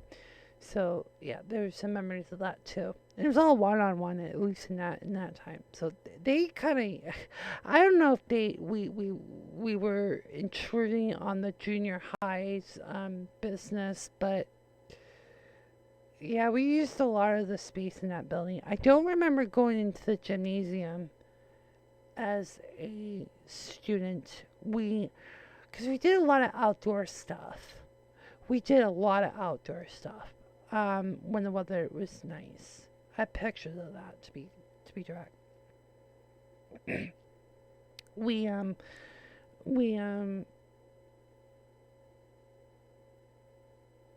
we we were in the auditorium, the auditorium slash cath. Um,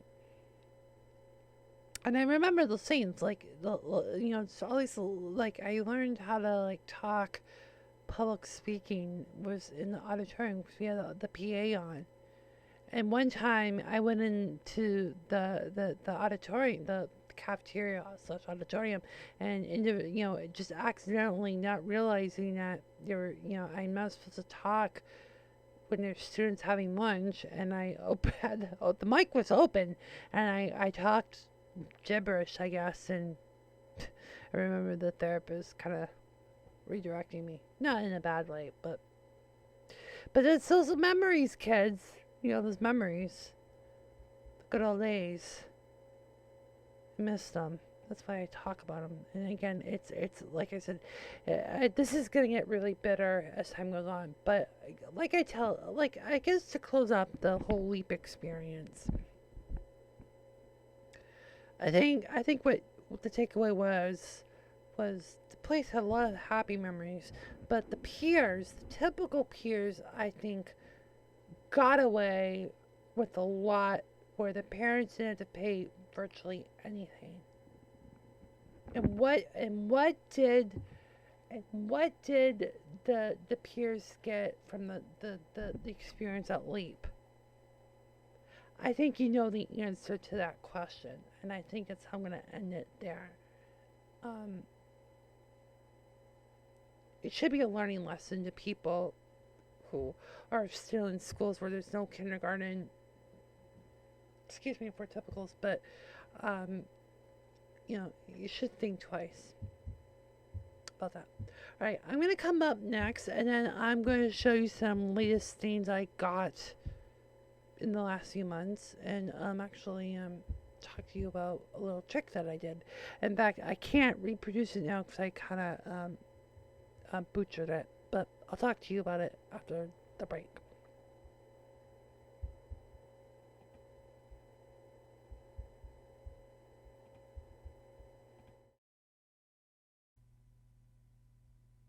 Come on. Oh wait, is it not in the buffer? You want to lose cam 1, gentlemen. Thank you. Take display 2, please. You're welcome. So this is the girl that this happened to be my first school age crush, and she puts this shit. I don't even know who the guy is. I mean, I know a lot of people from Allentown, but I couldn't tell this guy from a lineup. I don't even know who he is. But she came up with this international hashtag that anybody in the world can see. You don't have to be, well, you have to be logged on Instagram to see hashtags, but you could use a third party app. So yeah, she puts this bullshit out there. Nice. And she came from a middle class background. You can go back to Cam 1. Take it. What was that? Thank you. So it's on this one individual. I won't give you the username because I'm not gonna go up. Oh, the sister! Oh my God, her sister! I knew her sister. We went to school together, and apparently the crush became a running joke in my second year of 5th grade. So oh yeah, so it is a coup. I will never have a legendary love story because no one had any feelings for me because everyone thought I loved machines more than I loved people. Yep. I swear to I swear. Um I asked that this particular female who I've grown a lot of bitterness, the one that got married and stuff. I knew she got married. I don't remember when, but when I was going through the divorce process, they went through my entire Facebook, did a complete discovery, and I just had friends. It was like if she was open to having mutual best friends, we would have been best friends. So she was in that same classroom as that lady you saw on display too, just a moment ago. And so I PM'd her before I blocked everybody. So this would have been probably 2 years ago. Or maybe, yeah, because, see, I forget the 2020. So I gotta go back 2 years. It felt like when I say last year, I want to say 2019. I'm in denial that 2020 existed. But I asked her, hey, you know anybody that had feelings for me? And she's like, she puts a Dory Jeff. And she's like, I don't know.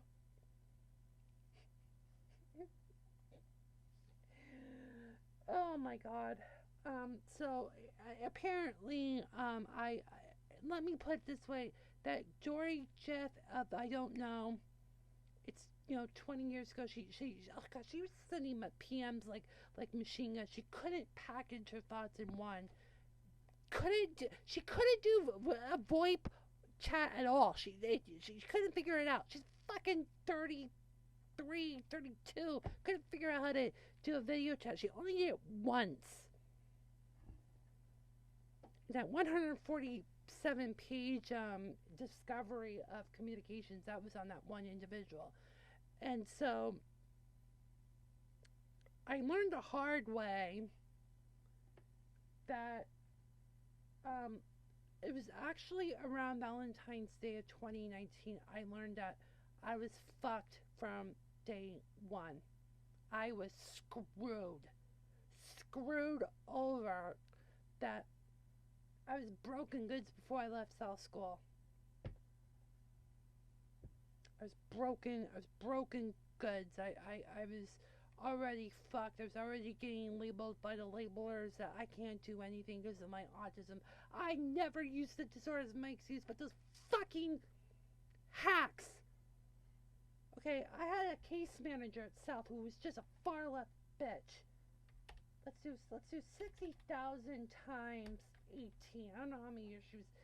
she actually had to leave because I think she got Lyme, but she's compensated in the Hampshire retirement system. About $1 million if you were to put $60,000 times 18. That's just a random number, but I could, millions of dollars were being used for my education in my lifespan in some way, shape, or form. And where am I now? I'm almost 34. I'm not getting anywhere in my life because the system, everything's halted. COVID-19 can, I might still have COVID-19. I don't know if I do or not. There's so much unknowns. The world's over. The world is ending, including romantic prospects. Just kiss it goodbye. My life is OVAH systematically. We're approaching St. Valentine's Day. That just adds more fuel to my fire of hating everybody in Londonderry, New Hampshire from 1987 to 2010 when I got the fuck out, which was October 1st, 2:30 p.m. Eastern. Was it daylight time? Because, yeah, that was when the new daylight savings rules were in effect. Yeah, that's when my life ended. I'm suffering in hopelessness systematically. Why did my mother fuck my father? Why did my father never claim ownership of his son? And you know what? The sick thing is, he'd probably be offended if I hated him, because I'm supposed to respect somebody. It's like a one-way relationship with the other side of the family. This is why I was a Clickford for more than 5 years. I was adopted in via a virtual marriage with a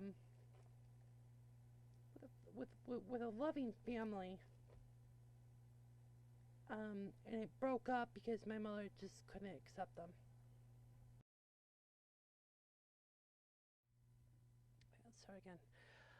Welcome to the special edition of the Weekly Zoo. This is Stephen Clickford. I go by, sometimes I was once Stephen Ayotte, but I don't like that name because it rhymes with coyote, with people outside the New England area that don't know that Ayotte is supposed to be pronounced Ayotte, because apparently people have never heard of Senator Kelly, unrelated to Stephen Ayotte, but whatever.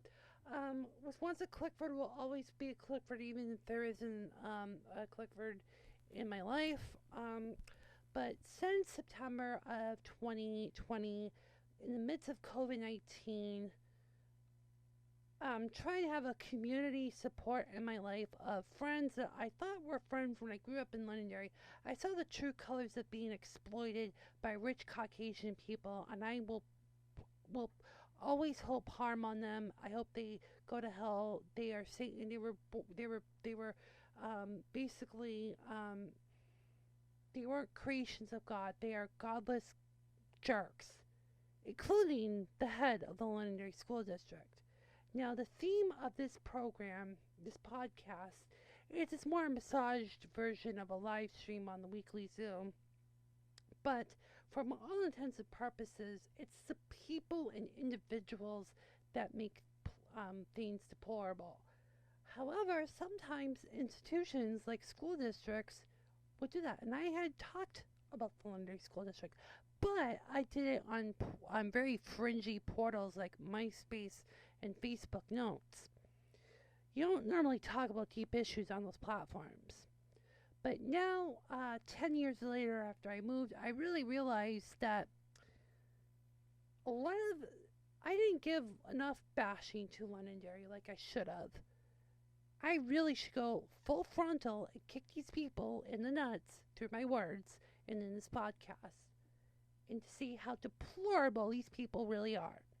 And it's despicable, selfish, narcissistic, sadistic, and really malicious groups of people, plastered as angels. Nathan Greenberg was a cover boy in a trade magazine for the school superintendent's world. He was at some apple tree, probably Max Apples, and the headline was called Nate the Great. Hence, that's where he got his nickname. However, Nate wasn't so great. He was just as bad as Elliot, well, I shouldn't say that name, but more Andrew Cuomo or Patterson. This guy was originally from the Bronx, came to Londonderry in the year 2000 approximately, can't remember which year, and had been in the district for roughly 16 school years, in fiscal years. He sounds like freaking Janet Yellen. If you have watched CNBC during the Obama administration and heard Janet Yellen with her special voice, that's what Nate Greenberg sounds like. Really irritating. Greenberg was one of those, what we would call elitist people.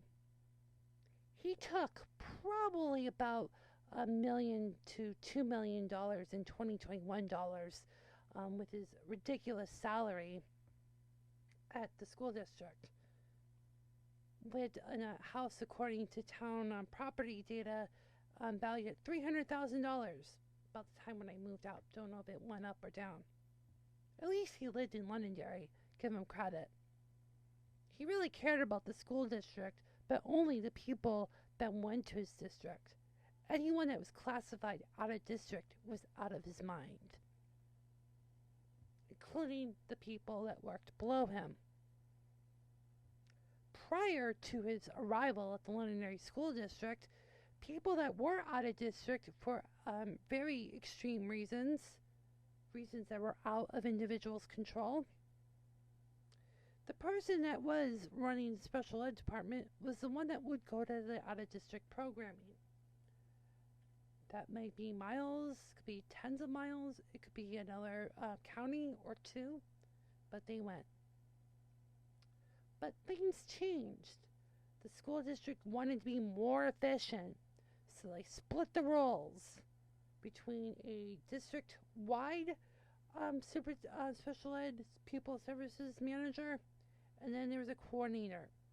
The coordinator's role was the one to go out of district, representing the interests of the school district, not the student in question.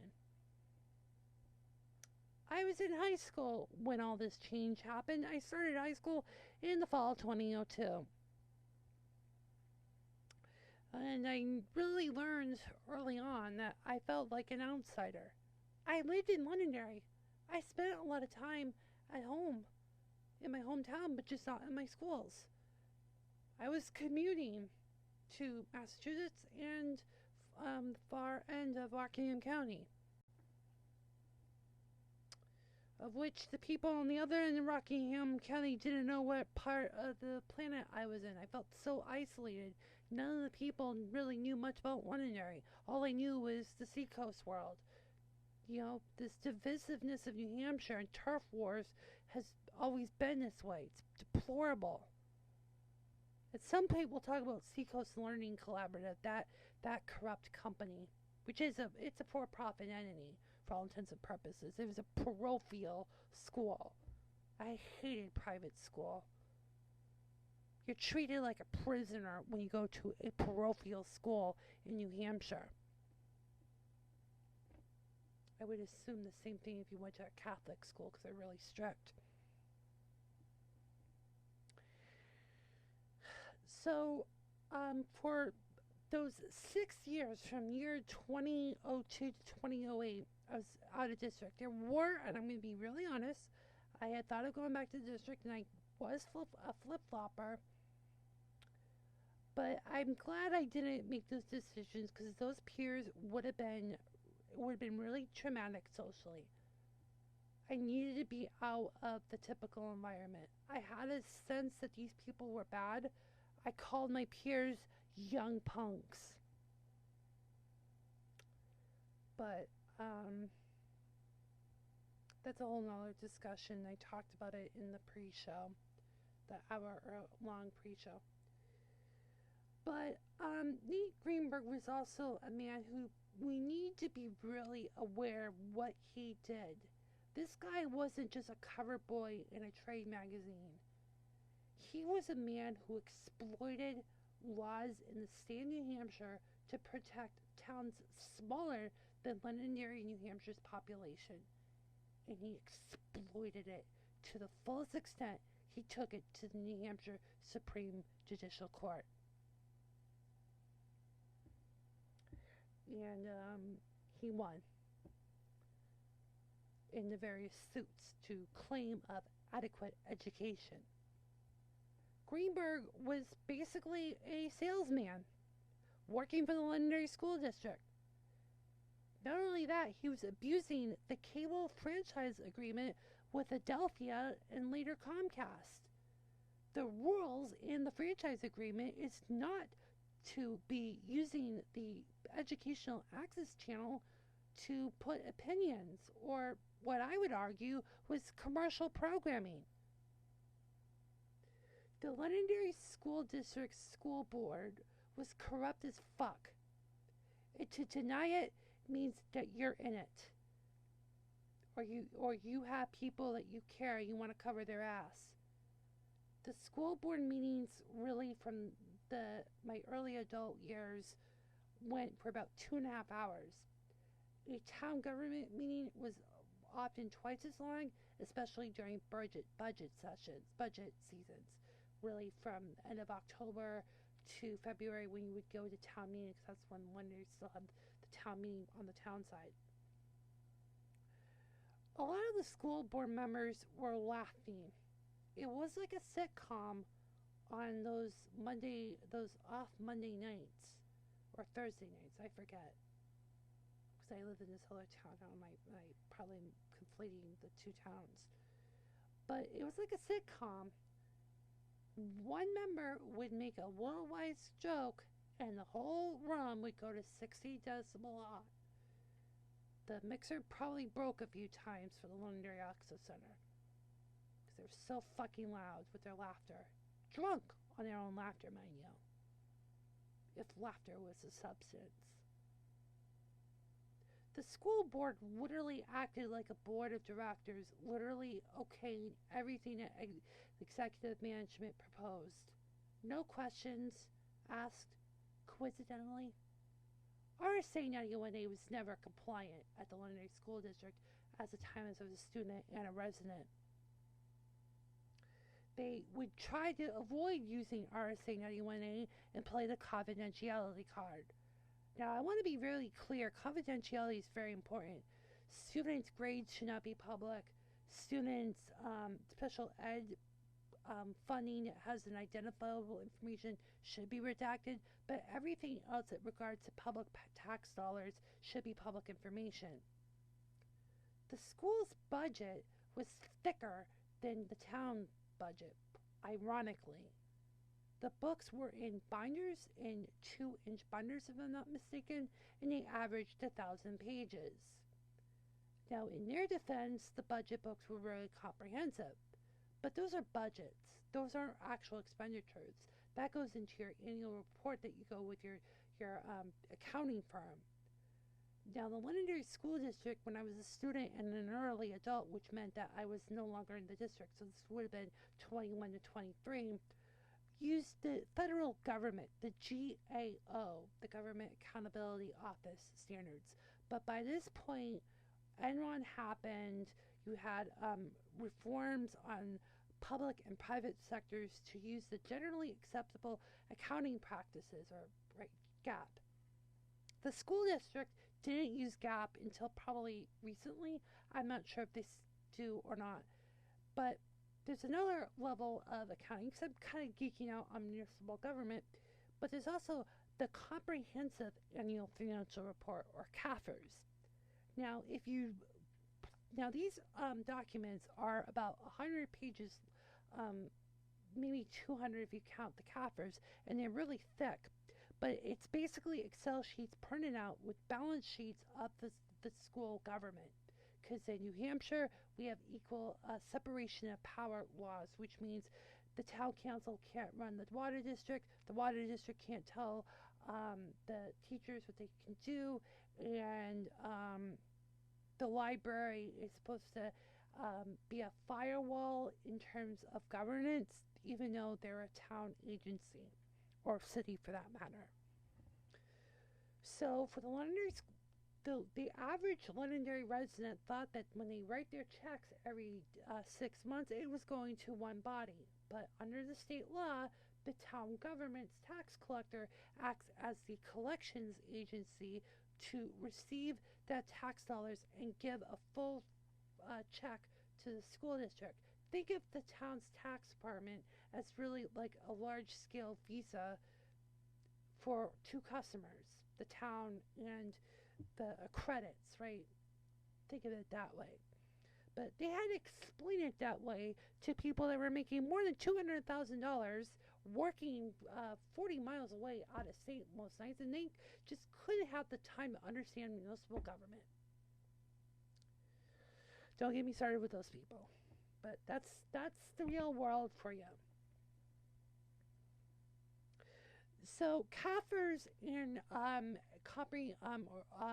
gap accounting practices weren't done in the Londonderry School District.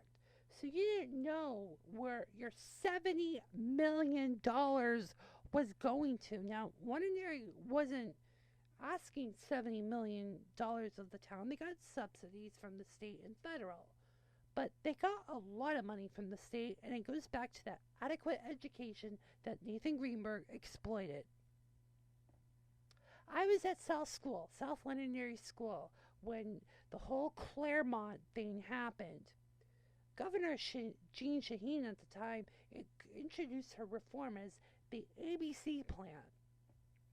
The way it worked was that the bigger towns would put money in the state pot, and then the state would distribute the money to the towns that would need it the most. Okay, the basics. Near relevant textbooks, a good physical infrastructure, safety equipment, stuff like that. Stuff for schools to be good enough so they can be credible, so those people in Claremont could compete against a Londonderry, New Hampshire student. Now, to be fair, I had driven by Claremont on one of my trips, and I wasn't living in Londonderry at the time. Claremont is a rough town. I don't know if it's a city. I think it's a city. It could be a town. It's a small city, regardless. And I think it's a city because the main street is a little bit longer. You don't have to blink and you'll miss the town. But if you do blink driving on the main roads of Claremont, you're going to see some ghetto. It's Caucasian ghetto, but still ghetto. And no offense to those people. Okay, Claremont was the epicenter in the reform of funding the New Hampshire public school system. Meanwhile, I don't know, 60 miles away, southeast, Londonderry, New Hampshire, in the 2000s, took every letter of the law or the spirit of the rule and used it to their advantage. And meanwhile, towns like Claremont got screwed, or other towns that were in dire need of a better infrastructure. Because the rest of New Hampshire isn't all about Londonderry. I want that to be very clear. Now, another part with this adequate education was during the school board deliberative session, because they used the SB2 government system, which was the ballot, just like you do in November in the federal and the general elections. They wanted to turn municipal stuff on the same level as electing a president and electing a governor on an every annual basis. Greenberg would go to the school board deliberative sessions and pimp his plans. Okay, he would put the PowerPoints and tell you how the budget they request and use the state minimal. He always was under the state minimal. So if the district's budget was $70 million for a town of per capita like Londonderry versus the state minimal was a little bit higher. But he also use the state minimal mixing in with how you elect the budget, default budget. So a lot of people who didn't understand municipal government got screwed because Nate knew that the rest of the town was stupid. So in the SB2 system, because all it is literally vote by ballot, technically speaking, under the state of New Hampshire law. It's actually managed by the Secretary of State. I thought the DRA, the Department of Revenue Administration, oversees it. No, it's literally the same guy that does the primary and general election. Okay, that's big stuff, big compliance stuff. It's a nightmare for a town issue. Mr. Gardner should not be overseeing this stuff, and I don't like SB2. I like the town meetings. I've said this on a previous episode on the Weekly Zoo. So when you have a budget, it's a yes or no question. You vote for the amended budget and a default budget.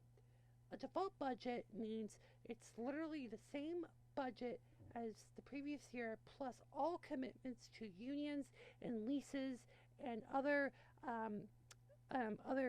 fees if you reject the budget. And now, if you reject the budget and you go with the default budget, you can then have another election to fix that. Yep, thank you to those transplant me assholes in 1995 to pass SB2. Thank you so much for fucking up the municipal stuff. So Greenberg would mix the state minimal budget, the state minimal, and then use the default budget or something like that. He's playing with numbers in the literal the deliberative session. So this is where residents can yay or nay stuff when it goes to the ballot. So there's still kind of like a town meeting part.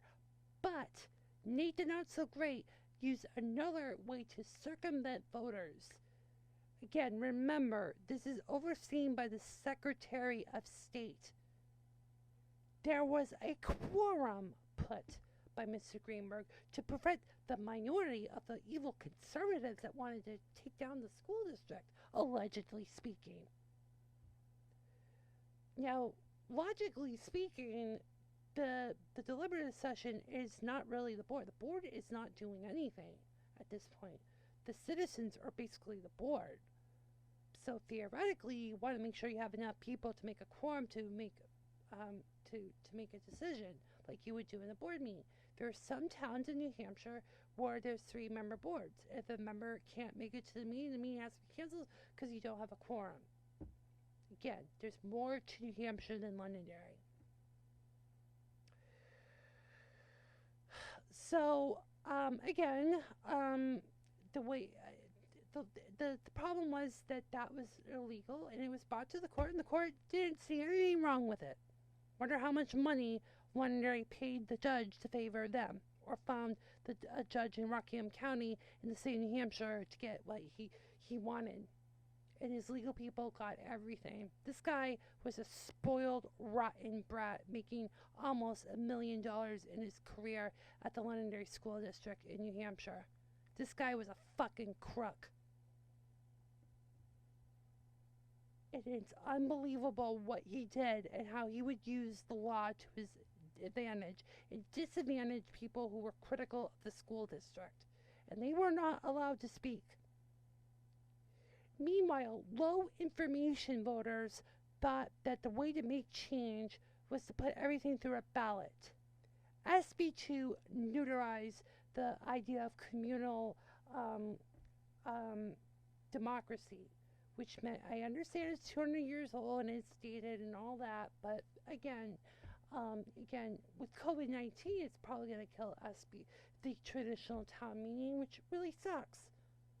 I always loved town meeting. I was glad that I went at least twice in my legal age to vote with my hand, with my card, and never did many of the secret ballot stuff. I hated the secret ballot stuff. People were just too afraid. They were too pussies. They're too much of a pussy. But the election in March was always for the school district, not for the town government. People would bitch to the town about the school district when it wasn't legally in their power. Because we're not a city. If you have an alderman and you live in Manchester, Nashua, they run the school district. The mayor is actually the head of the school board too. We don't have heads of school boards in the towns with councils or selectmen. So you have to think about that too, that the way that the Londonderry School District had this much power on the people, you have to also make a legal case that children were voting. I'm not saying that little kids were underneath the ballot box with their mother, or father circling the bubbles. I'm not saying that. But when you start putting a lot of rules that favor the children and giving money to kids that can't say yes or no, is just wrong. It's more of a morality thing than an ethical or legal thing. I also remember when the town side of the government wanted to run things like the school district in terms of going to an electoral system. There was, some people were resisting it. I was one of those people because I didn't like how the Londonderry School District was trying to squelch people. Because let me tell you, the 2 times I went to school board deliberative sessions, I left. Because if there's not enough people voting, what's there? Why be there? If you don't have 500 people, they later amended it to 250, and even that's not even a quorum. Friday night, people are going to their sporting events with the Lancers. They just canceled or just put it on another day if you really care about your democracy. Nate Greenberg was an autocrat, and people just were too scared. They were afraid of libel suits. They were afraid of lawyers. They were afraid, and I was one of those people. But, time has gone on. Time doesn't heal all wounds, and I think it's time that people need to know that the Londonderry School District was corrupt as fuck, and many of those people got a free education from people from Conway to Claremont to Concord to Chichester. Don't really care about what they got in grade school because they got to college, they're paying off the college debts, their parents moved out of New Hampshire, and you know what? If I was managing DRA, I would go on the internet and look at every Londonderry, New Hampshire resident, find where they are, and give them a fucking bill, a one-time bill to pay the school district, because we as adults have to pay to this day, because the Londonderry School District has a lot of debt that I think now in 2021 it's probably expiring or it's going to expire, and this district did really shitty spending. They were literally a tax and spend school district, and I hate that word because the previous episodes I pissed on that. But the Londonderry School District did a lot of leased smart boards because they wanted it so badly. They wanted toys. They wanted they're so fucking entitled to the point that they wanted an ambulance at the Londonderry High School for all their athletic stuff, that it was putting a strain for the rest of the town. Londonderry, the town side, because they were so screwed over, they were spending too much money. Because again, people didn't look at it as 2 separate governments or 2 separate bills that were going to get split. They wanted the town government to be cut. When I left, it was about a $25 million budget with 96% with commitments to unions and payroll. 4% was for everything else in town. That's unbelievable. For a town of the square mileage and the population, the amount to finance a government was under if I were to look at it from a practical view. It was under. The town government was set to fail. The school district were angels. No one ever criticized the school district. Not even on the blogs. So much. Except for the town government. There was a lot of anons behind the blogs. I don't know how many of those people were legit or people that were working in the system or what. But I don't care. I'm not someone that wants to make everything run like a Fortune 500 corrupt enterprise because there was a lot of focus that the town of Londonderry was spending so much money that you needed to run it like a business. Because when you work at HP or not using or GE or whatever, or Kronos or whatever fancy ass private sector south of the border, they were doing everything inefficiently. The school district was really efficient. No one had the gonads or the tits to tell the SAU how to manage. No one had any guts whatsoever. Now, in New Hampshire, we have laws where the two boards can meet for efficiencies, the neighborly governments in your own town. They're separate. So you had joint school board and town council meetings. But when I was about phasing into adulthood, there was a huge focus on the school district and the town to synergize their resources. A few things that were brought up was the community access center to be run by the school district, which would have been really bad. That issue got so heated, it was a standing room only. And I know Erin was in that room, that the lady that still works there. It was a very heated room. I actually didn't really know Erin that much. We actually met after that meeting and we exchanged cards. And that's when I started. That was after that. I'm trying to remember the year. I was just getting out of school, and I was unemployed, obviously. So I started to learn Final Cut Pro after that heated debate whether the school district should take full control of managing the cable access center. And basically, they were this close for the school district to have it only for kids, not for the adults.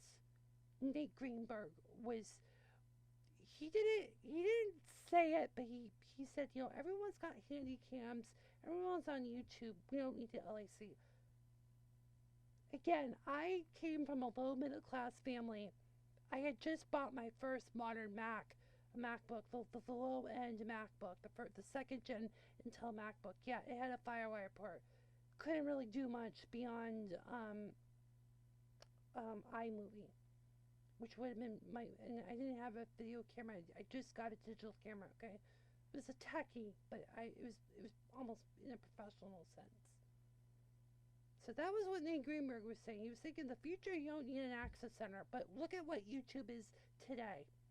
It's a cesspool of elitist content creators and YouTube training the lower end content creators like children. Where's Nate Greenberg for comment on that now?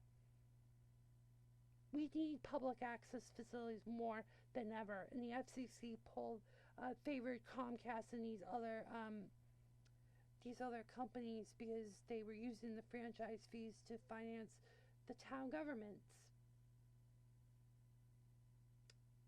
It's a very controversial subject. I have my own views, and I believe we need to have the First Amendment rights. That's what the purpose, the ethos of franchise fees is in public access.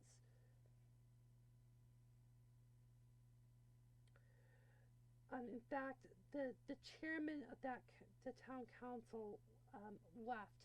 He handwrote a letter with his resignation. Part of that meeting was not recorded for whatever reason. Either the DV cam tape failed or what. It was unbelievable. On just the freaking public access center. Another thing that the school district looked at trying to get control of to help out the town was the finance HR departments. I never spoke it publicly because I was not competent at the time, but the school district was corrupt. They were very private with how they were spending your money. It was none of your business.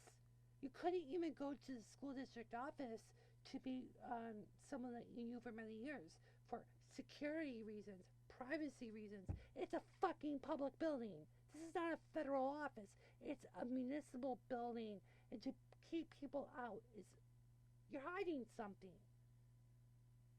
I don't want to talk about insurrection because it's not. It was a clam shack building, as Greenberg would say. So that's something I didn't like. So I thought the town side had an open and compliant finance department to only find out the town got duped with the town government by 2013, which really sucked.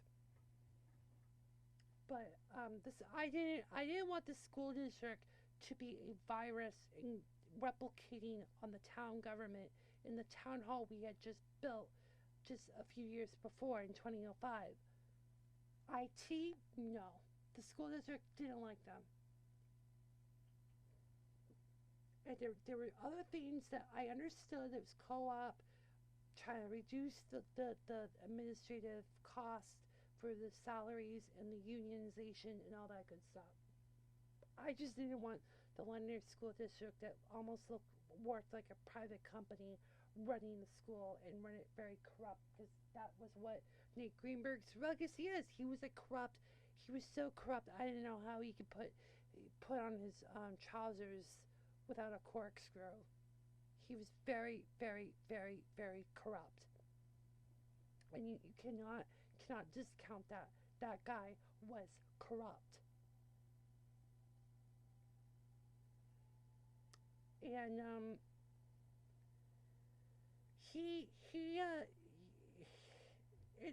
there was a lot of shenanigans going on at the London School. I'm surprised it didn't never declare bankruptcy or anybody getting investigated by the state.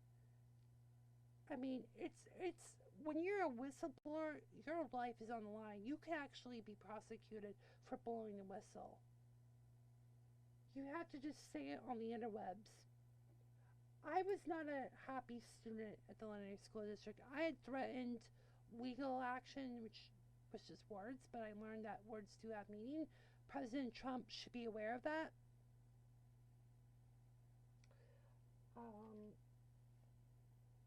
And the school district was, like I said, corrupt, and they really were just so entitled to use the town resources and make sure that kids, underage people, non-consensual individuals that could not vote, could not have the right to vote, could ask for anything, and we could pay them, fund them, finance them. When you get out of the bubble, you see how really bad things were in Londonderry, Hampshire in the 2000s to the mid-2010s. This district was so fucking corrupt. Again, I need to repeat you, their budget at one point was $70 million. Again, that was matched by state and federal, so the town was probably on the hook. I don't know how much. I have to go look it up, and I'm not in the mood to look up all this stuff because it's in the past. But again, Nate Greenberg was just crooked. It got to the point where there was so much special ed people coming back that he put more focus on the special ed population than the general ed, which I thought was a little bit narrow-minded.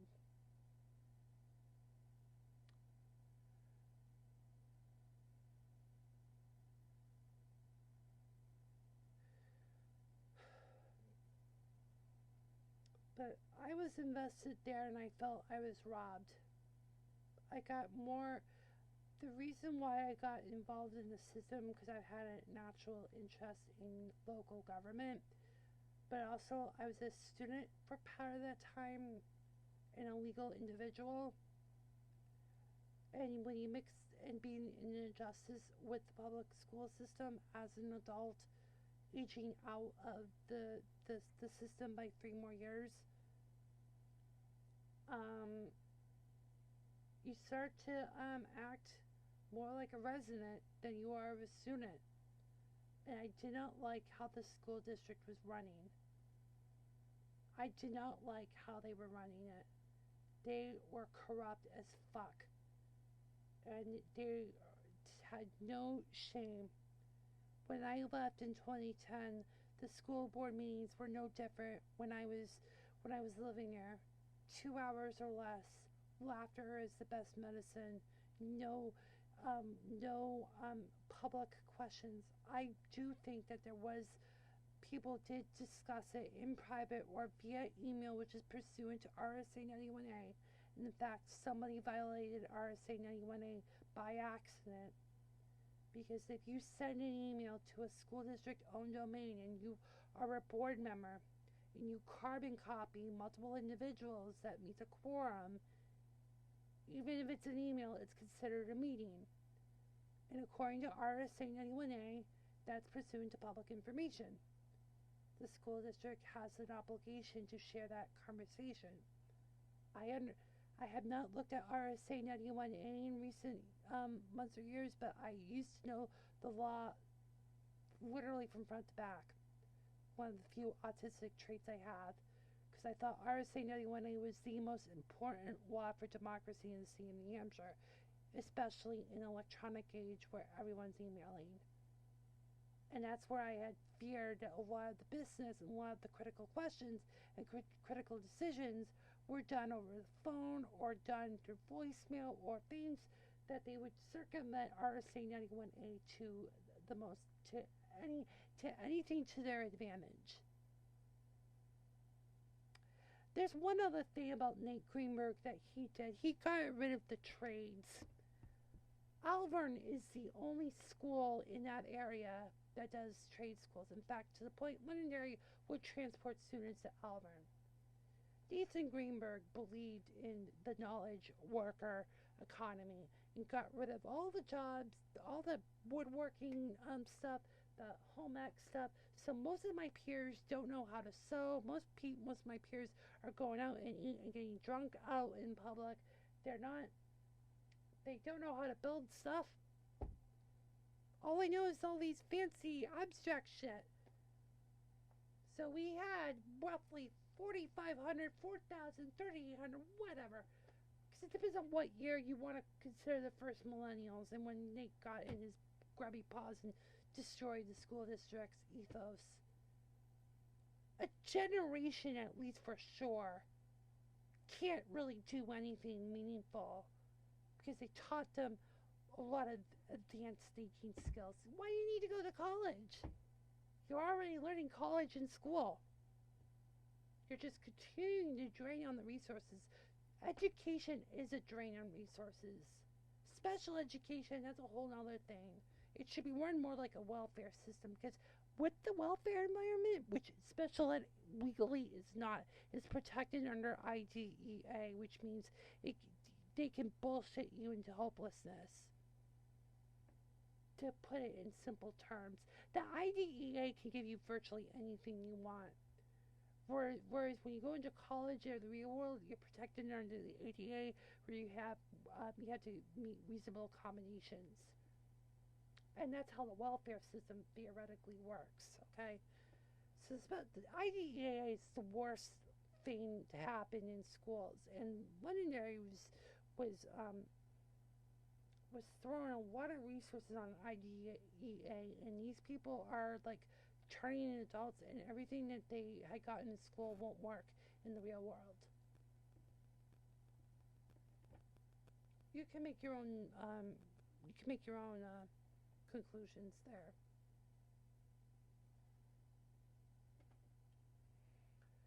But that's basically the essence. It's about, what am I on, 40 minutes on tape right now. Really, that was basically what Nathan Greenberg had done. Just getting rid of traditions in the name of progress. He was a very progressive liberal. You could tell. He put Londonderry on the map to the whole world. Actually, when the airport access road in Londonderry, because it's in the jurisdiction of Londonderry, I thought the Lancers were doing the honors, musical honors, to only find out it was Tomahawks, my stomping ground now of Merrimack. Oops, I thought Londonderry cared about their own town. Well, I mistaken the Tomahawks and the Lancers. Oops, made a mistake in 2011. Just didn't look close enough. But no, they like to go to China. They like to go to New York City. They can't get enough, Mr. Susie and the Marching Lancers, all that great shit. Probably paid by the rich parents. I'm not going to say that was taxpayer funded. But enough to put Londonderry on the map. And you know what? Mr. Susie was probably paid by people from various parts of the state, not from people within the town. Didn't know that gentleman. I just know him from reading the papers because I was an outsider. I felt like an outsider. Now the district student at that time felt like he was totally isolated. I felt like it was a sentence for a long time before realizing that my mother was the one that pulled me out of district. I was lied to by the staff in the out of district programs because they didn't know the whole story. I forgot, had a lapse of moment of memory. But one of my out of district programs in Massachusetts really did get some corrupted behaviors. There was about $1 million that was unaccounted for. They had mixed agencies. There were people older than 22 in a work program, and they were funding the school age stuff. So the mass CDS was inadvertently funding funding the school age stuff. That's pretty bad, from what I've heard from people familiar to the situation. Londonderry in itself has robbed a lot of money, and for me to crunch numbers, put it in Excel, try to figure out where the money is, the creative accounting, because it's very apparent that the Londonderry School District was doing creative accounting. Accounting cannot be creative. Sharon Watkins, the Enron whistleblower, has said that for years. You cannot be creative in accounting. But the Londonderry School District did, between mixing state minimal standards from the DRA with the default budget that you're voting for. Those are two different things. The default budget is defined by law what you budgeted the last year automatically. The state minimum budget is coming from Department of Education of an opinion of a hack in Concord. And he won for 17 years, roughly. He was a carpetbagger from the Bronx. He's a Yankees fan. What is he doing here in Red Sox country?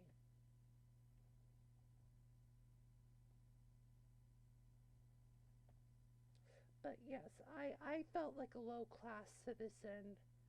I felt very alienated, and I started to have real betray and hatred to Londonderry even when I was still a resident.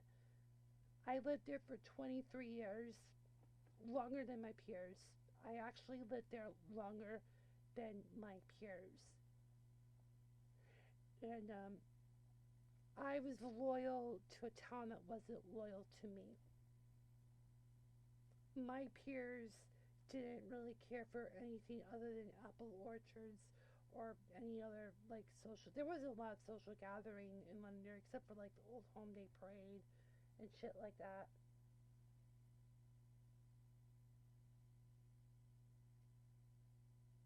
I just wish I never had to witness this kind of shit. I wish I never had to witness this. It's disgusting.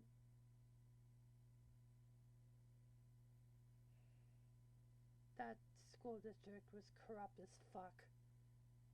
And to deny it, you must be really rich and have a lot of disposability at your convenience. Anthony Scaramucci has told the press, this is the guy that, the only Trump cabinet member that had the shortest amount of time of 11 days, said very often to the media over the last year that he was an aspiring blue collar class individual. In fact, that was what I was when I grew up in Londonderry. I was like the mooch. I wanted to be, well, it wasn't a blue collar town, but aspired to be an upper middle class individual. Or maybe he said aspiring middle class. I forgot what he said offhand because I'm on the air and I'm forgetting things. But forgive me. But I always aspired to be like my peers. And I was denied by my peers. And this deep hatred will go on for me till I die. Because I was denied by my peers. typical Caucasian, sometimes African American. I had a friend that was African American. She lives in Austin, Texas. It's a nice city. I've been there. I wish that they had one of the best state houses. It was the first state house I ever went to was in Texas. I think it was big as fuck. And I was 12 years old around that time where perception from children or adult begins. But I had a lot of these peers that I aspired to be, and I wasn't good enough for them. I had 80% potential. So I overlapped them 80%, but they could only relate to the 10%, maybe 90%, right? Let me do the math better. 90% potential with a 10% overlap, 20%. So the only thing that we have in common is family, friends, and name only, and birthdays that they only find out through Facebook. That's it. While I can understand what goes on their intellectual bubble, they don't acknowledge. That's what it was like to interact with peers as we grew older.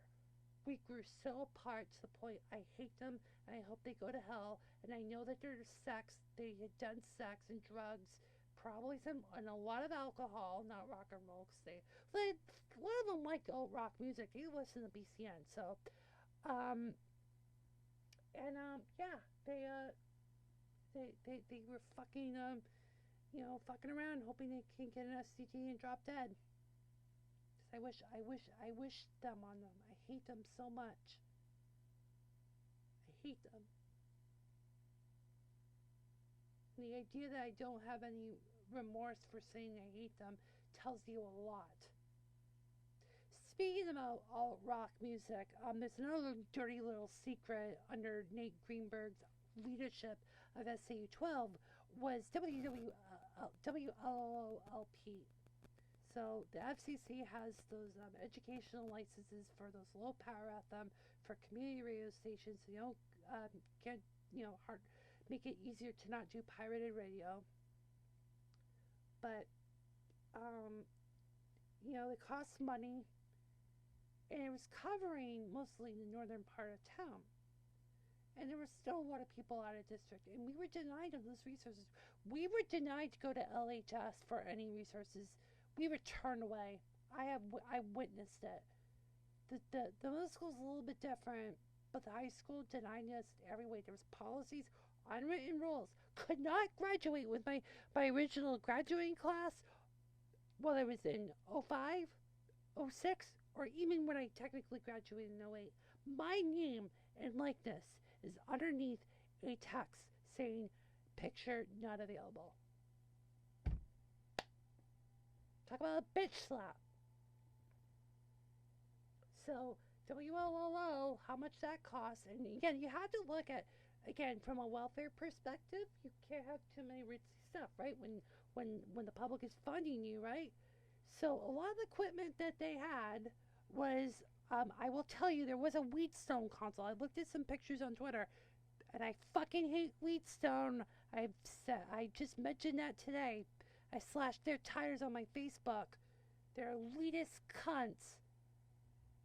I'll make sure I put that in my description later. Wheatstone, elitist crap. Now, they were donated, but you have to put an insurance policy on them. And Nate Greenberg was behind that. And whoever was running the finance department, I forget his name. It was Mr. Carwell, I think it was his name. Who was working in the town for a number of years, too. But, yeah.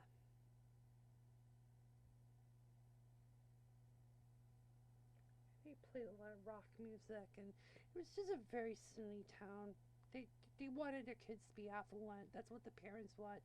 They pushed the school district. The school district broke New Hampshire state laws for adequate education. And one of Jean Shaheen's, and I'm going to be really honest, she tried, but got abused by the municipalities, took advantage of the loopholes, used the spirit of the law, not the letter of the law. That's what a loophole is. You take You take the law that you know that it's vague, interpret it, get a good lawyer, get a good judge, get what you want. And this man won every time. And he got to the Supreme Court in one of the decisions. I think it was when I was around 18, I think. Or 21, I forget.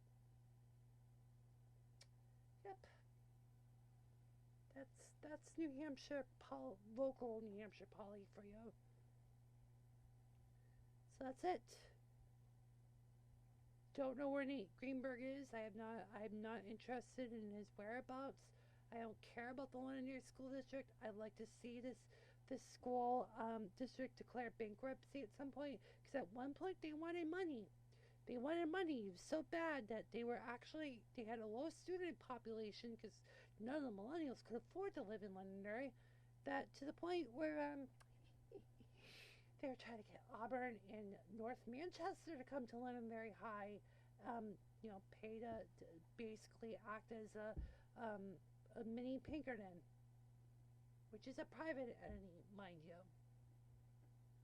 I have to remind you that Pinkerton is a private entity, funded mostly by the neighboring towns. But Londonderry wanted to keep doing Pinkerton, and that was in the early 2010s when most millennials were hating New Hampshire. They posted on Facebook that they hate New Hampshire. That should be hate speech. They should be in jail. They should be fined and they should be on a registry. The rest of the state paid for your fucking education. You have no appreciation or loyalty. Fuck you. So that's it. Good riddance. Fuck you, Londonderry. Hope you all die from AIDS, cancer, and all that. For all the students graduating 1998, 1999, 2000, 2001, 2002, 2003, 2004, 04, 2005, yep, my class, 2006, secondary, 07, 08, 09, 10, 11, 12. You should all be eradicated from this planet. I hate you all. Goodbye.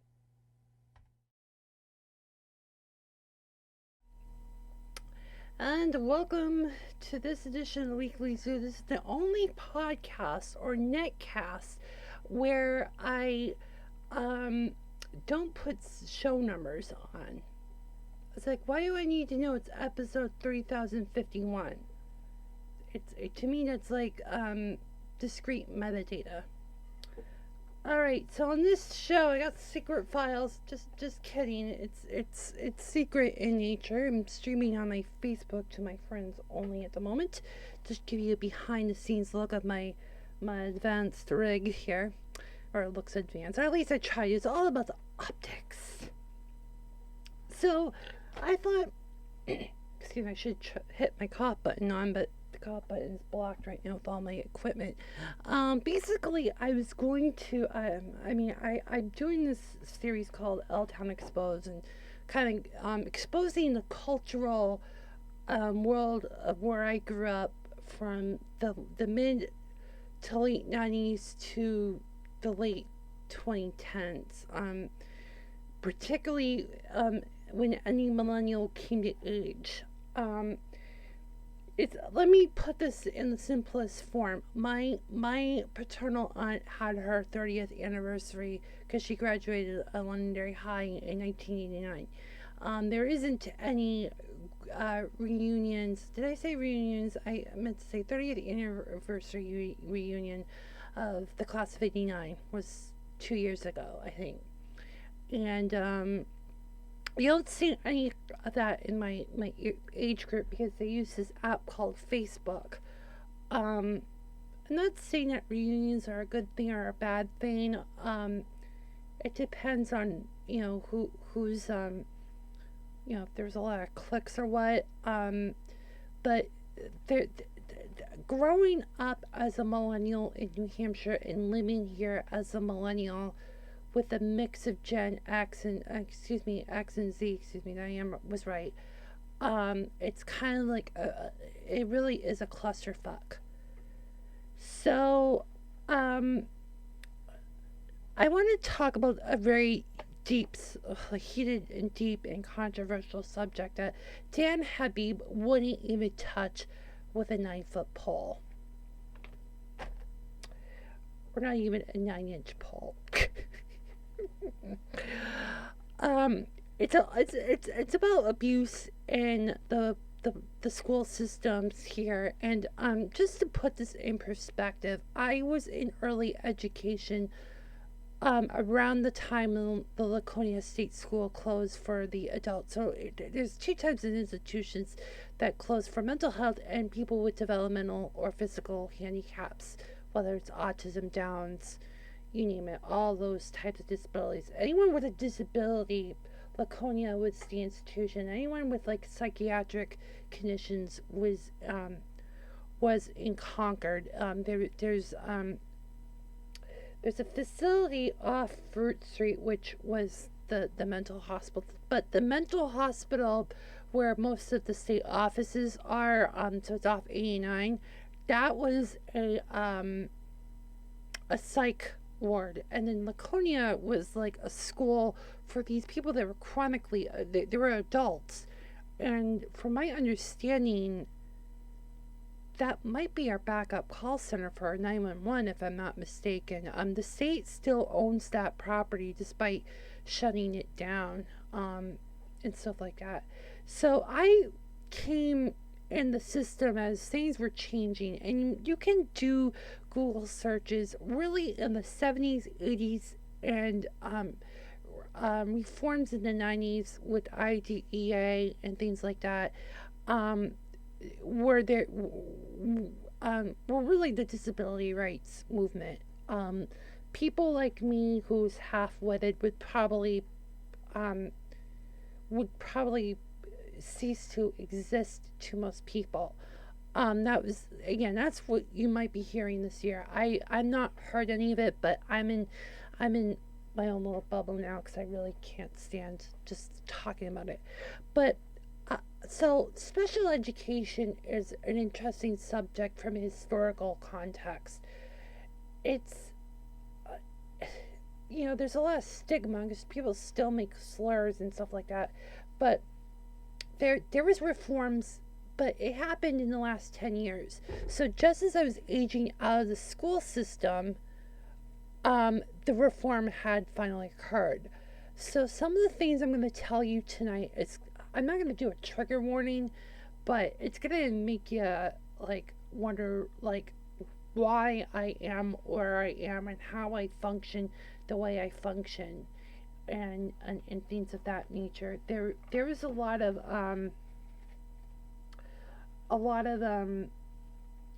weird things that occurred back in the 90s. So the official recollection, or the official record was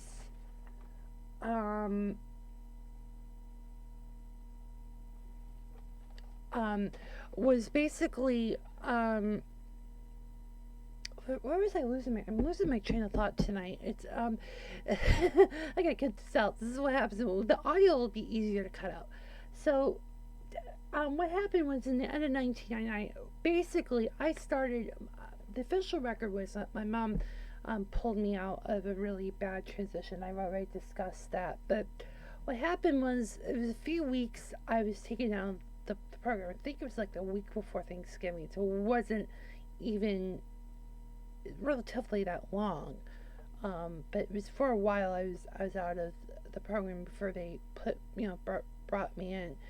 And so I started, my first start date was, I think, the middle of the second week of December, because I remember that because the the big Worcester fire happened that weekend. It was a big news story. 6 firefighters died in fighting a blaze of an abandoned property off 290. It was I think I remember what the building was before, just going by there because my aunt lived in southern New England, and so that was a huge property, and it was a big story. So that's how I kind of remember it. It had to be the Monday that followed it, and I forget which date that was back in so it was really just virtually 2 weeks before Christmas. So I'm still recovering from the trauma that I really didn't tell my mom because it was still like 2 months in. So you're coming in, and this is the story I talk about people with stressors in people. If you're coming out of a crisis, you're going to come in as a mess. You leave a mess, you're going to come in as a mess. Most likely. And the people on the receiving end should have known, and they did know. They looked at my IEP like front and back, and things of that nature. And so I come in. Day one is fine. Day two is rocky, but day three was probably the day I could never forget. And part of that was I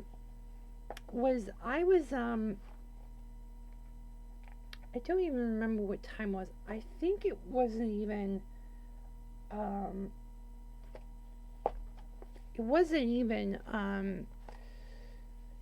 the mid morning. Things were just going off the rails very, very, very quickly. And so I basically flip out, and they're starting to restrain me. Okay, and let's put it this way: if a teacher kind of figuratively pinches you, you kind of figuratively punch them back. But it's like there's a zero tolerance behavior environment that happened. So, you know what? I actually didn't tell you where I went to school. Maybe I should kind of start there again. This is going to be funny to do in post. Yeah, it's going to be a lot of fun. So basically what happened was I was out of district. My mother requested me to put me out of the school. So by, what was it? It was December of 1999, and I remember that it was after the infamous Worcester fire and things of that. It was a big local story. It was wall to wall. I remember going by that building. I think I remember what the building was because my aunt lived in southern New England. It was like I said, it was a big building, big fire. Homeless people likely started it. It was, right, and it was really, I think that was a cold weekend in New England too. It was like colder than usual. So it was kind of a that's kind of how I remember it. The date I don't recall offhand, but it appeared to be the second week of December, and that was just only 2 months after the very tragic and traumatic experience at the Londonderry Middle School, in public school. So I go from the public school to a parochial school, as we call it in Hampshire, a fancy legal word to describe private school. And I went to this program called Seacoast Learning Collaborative. It still exists to this day. From my understanding, it's under different carnations. The education system's much improved and things of that nature, right? But at the time, so where it was off exit 8 of the New Hampshire 101, which had just finished its expansion just that fall. And so let me tell you that part of the story, just remembering what it was like being a kid going to Hampton Beach. Because I mentioned 101 and exit 8. Well, when I was 8, there was no exit 8. They were doing the construction. So from Manchester to exit 5 was the highway part. And then it went back to like a byway. But the New Hampshire DOT wanted to expand it to be a highway from Manchester down to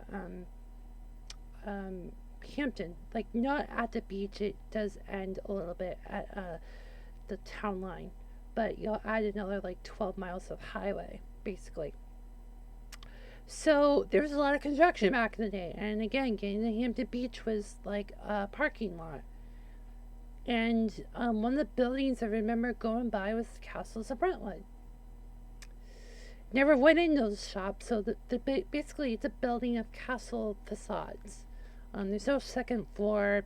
It's just basically a facade. It was owned by New England Dragway for a long time. I don't know who owns the property now, but it was mostly retail, small businesses. But as I would say, if you watched Cars, if you watch a good Pixar movie, that's kind of tells you the story that it was on, U.S. Route 66. Well, similar story happened on 101 as 101 moved, and then it became Hampshire Route 87. So, there were some businesses there, but I think with kids running out of the building and storming out, I think it would turn away customers. So by the end of the class of 2000, it was basically 3 other schools that weren't connected. They were renting, leasing, and then by the end of 2001, we had basically took over the entire building. Yeah. So anyways, so I already had memories as a kid, warm memories. And then what happened was so 1999 happens. I go into school. Day 1 was okay. Day 2 was okay, but a little rough spots. Day 3 was down. It went down really precipitously. I don't want to look at the notes again. I still have the parent teacher notes, but it was literally day 3. Everything was going, and I was going into restraints. They had a zero tolerance policy for behaviors that would be, violent or what. And the problem is that the tolerance was so low. Anything that would happen, you would get, into timeout. The timeout rooms were basically small rooms. It was probably, I would even go so far to say, like 100 square feet, and basically half of this room. And the room, you couldn't put a door because of safety codes, right? There was a fire, you couldn't get out. There was ways to build out timeout rooms, and it's probably called a different name now with the political correctness nature of everything. But regardless, I was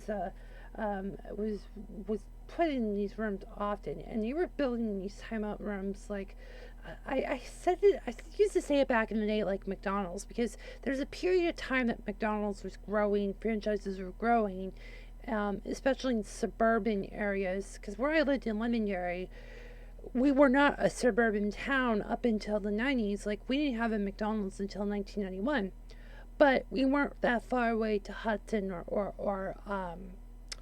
or Derry, right?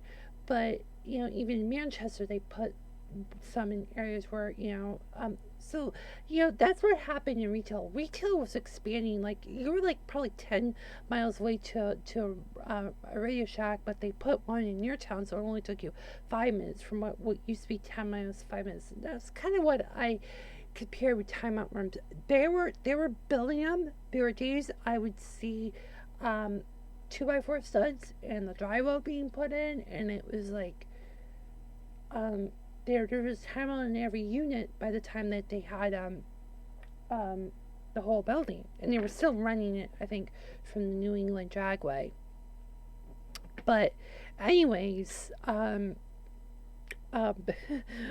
fact aside from that, it's not a fact I'd like to brag about, because that it's there's so many dark memories. So for most of 99 and 2000, I was restrained millions of times. Not millions, it felt like it. A long time. I mean, I wasn't learning anything. I would have good days and bad days. Part of this anxiety, I need to put another point to this, because it's easy to forget this. I was on Paxil. Okay, Paxil is an antidepressant for adults, and it was used for off-label uses for teenagers. I am not making this up. So I had a neurologist that was giving me antidepressant medication. It wasn't until like later went to see a psychiatrist. But the neurologist thought, it's Paxil, it's gonna work. And what happened was, as things were getting bad, we're telegraphing, we're contacting the neurologist. Oh, the neurologist was gaslighting my mother, saying, oh, it's Stevie's just resisting for the sake of resisting, so you don't want to have to take the medicine. That was the kind of crap that my mother was getting from them. And then I was getting my own crap where I was hyperventilating. Couldn't feel my hands because I was crying so hard. That's only happened in one point in my life, and that was when I was on the Paxil medication. We didn't do any class action lawsuits. No, we should have in retrospect, because it wasn't until 2012 I still have that Wall Street Journal article. I actually kept that article because it was like, holy shit, they're now finally getting their asses smacked financially in the court system. So I was like, well in my adulthood by that point when they finally got the punishment. Because I was not the only one that was getting Paxil fed underage. So that had a lot to do with it. Probably at the London Middle School experience had a lot to do with that as well. So in this one incident, I don't say episode because that just sounds tacky, but in this one instance, I remember I was being restrained. I had probably 4 people on me. They're basically holding you at your wrists and your lower part of your leg. They're not sitting on you, but they're putting a lot of pressure on you, and you can't feel how the other person is feeling, right? So you have to have some instincts, and these people did not. So I was being was restrained, and I remember the time where I had that hyperventilation situation, and I remember the teacher gaslighting me, telling me it's because you're resisting the restraint, you're fighting with us. When George Floyd happened last year, which was completely different, because that officer was doing a chokehold on him, which was wrong on so many levels. They didn't do that with me, but they wouldn't have killed me per se, because they weren't killing my airway, but I was, at that point, I was hyperventilating. I'm not going to be hitting anybody at that point. It's, they should have, been letting go. And, that this kind of force, I looked back years later, I'm like, it was mutual aggression. Some people are very aggressive, and they'll always be more aggressive than the teachers, but some are going, it's like an energy, it bounces back and forth, and they just didn't understand that at the time. But the people that were in this environment should have known better. I mean, they weren't stupid people, for sure. So I'm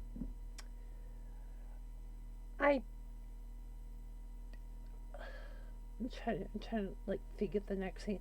So that was by March of 2000, just 3 months in, they're figuring out that the Paxil is the culprit and it's giving all these problems, and let's finally pull the plug on it.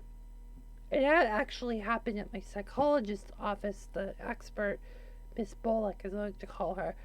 Apparently I acted out on her office so bad it might have traveled through the different floors, the 3 floors in the building, and neighboring office complexes probably were freaking out. Fortunately, nobody came, like police or what, but it was really bad. It was at that point, Bullock is seeing it, that the PhD in psychology and autism is finally seeing this kid falling apart, and oh yeah, we should get. And she's not authorized to give prescriptions. It's at that point she's the one that says go call Dr. Blank and Blank and get him off Paxil. And then I ballooned like a marshmallow. I think I I became, yeah, I think got a little chunky, and basically going through the gradual uh, decrease of the medication, I kind of came back to a normal, and yeah, that played a factor for sure, but I went on different medications, and by so basically 2001, that year was pretty much quiet. I didn't even get restrained at all. Believe it or not, it was clean. And then 01, 02 got really bad, and there were several instances, and I'm gonna tell you these are really like what the fuck moments. And one was I was being restrained in the classroom, so the kids had to go in another room. I'm having this situation, and these smartasses thought that the most intelligent thing to do was to take a handheld camcorder and record the situation. Not only that, the teachers, they had the audacity to say, we're going to put this in your permanent record. I am not making this shit up. This was in 2002, early 2002. Multiple staff were involved in the restraint. Multiple staffs were witnesses to the situation. The camera was on and it was recording. I saw it. Fortunately, I didn't have to watch the tape, because wouldn't that be really degrading as a student? But that's the kind of shit they were doing. I don't remember the date vividly, but I think it was around my birthday in March of that year. So again, zero tolerance. Okay, if you're throwing your personal belongings on the floor, okay, directly straight down. That is not throwing things at people. You're throwing it on the ground. That is not going to threaten anybody. Again, if you were to, this is how I define throwing things out, throwing things. If it's over my wingspan, that means you're throwing something at somebody. But if you're throwing it straight down on the ground with nobody within your zone, there's nothing wrong with that. So this teacher I had, who was a teacher's assistant when I first came, and then became a teacher the following year. She was a thick chick. She was 5'8". Had not fat, but she had a lot of muscle. So she's probably got size 10, maybe size 8. She was very like, I'm the boss here, and she had that to it. So I throw the stain on the ground. It turns out to be the parent teacher journal, and she grabs it. It's like, oh my, like, so I grab her at the wrist. Okay, and the Facebook people are watching it. I'm right in the lens. So in her perspective, I hit her. She's pregnant, by the way, and I understand there is perception to the reality, but I remember, so I talk about the human DVR. I kind of use some examples of these very degrading moments as a student, no matter how old you are.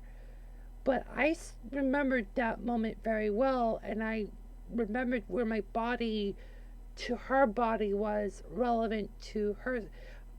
I did not hit her, and I don't recall feeling impact, but I think it was a way to gaslight the student, because after that incident, I believe I got restrained. I got, sent to timeout. It was, and again, she called me by my full name, with my middle name. She went full name on me, literally my three names, and that's how it started. You hit me, you're in the timeout, and I think I got aggressive or what. What had followed was I was suspended of school, and I was then suspended of had in-school suspension, which means you're doing your classwork alone in the timeout room. It's really not that um, it's not effective for behavior management, just to be quite blunt. You're not getting anything for the teacher or the student. You're just if you're trying to make a student learn their actions, it didn't work. Um, so I wasn't to go to school the following day. Um, my mother and I talked about. I think we went out to lunch. We talked about it. It wasn't like I was totally like my mother wasn't punishing me, but the punishment did not fit the infraction. I'm not going to say crime. I mean, it was clearly dramatized by my teacher. It was gaslighted by anybody who's involved in the restraint or the ISS part the day after the suspension. Um, and it was out of character at that. Well, I mean, again, I can't remember the one with the camcorder, but again, I think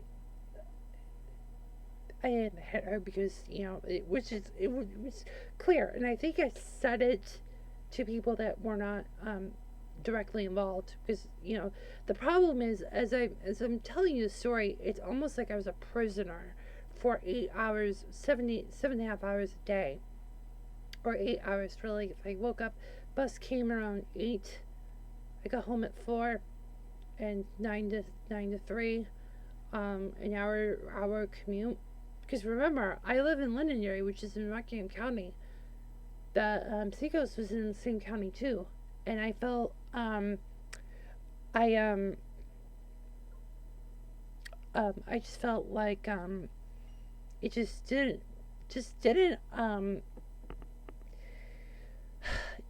make sense, and these people just had so much selective tolerance, and it just wasn't productive.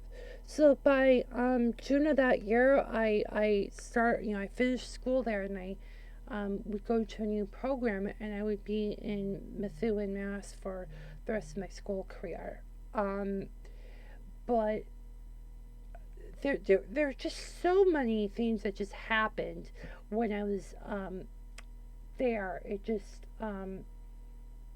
was just a really like abuse, and things that took years for reform on the state level. And again, one example I would make would be the city of Manchester. The Manchester School Board is required by state law to develop a restraining policy for students, and um,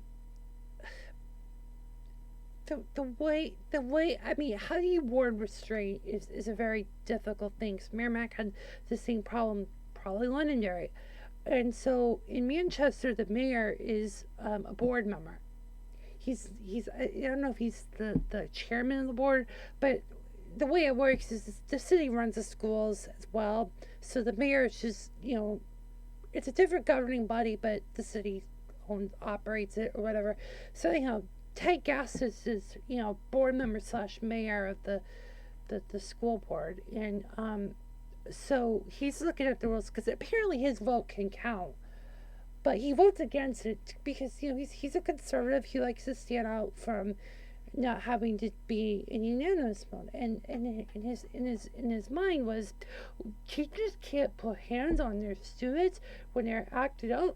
That's crazy, and he actually voted against the policy because he didn't understand where they come from. The rest of the board voted unanimously, but Gass is a Republican, and most Republicans don't want to talk about special education publicly, and that's what happened. It took many years for this reform, but Seacoast didn't really change. And the reason why I say this is that if you do a Google search on SLC, you'll find them.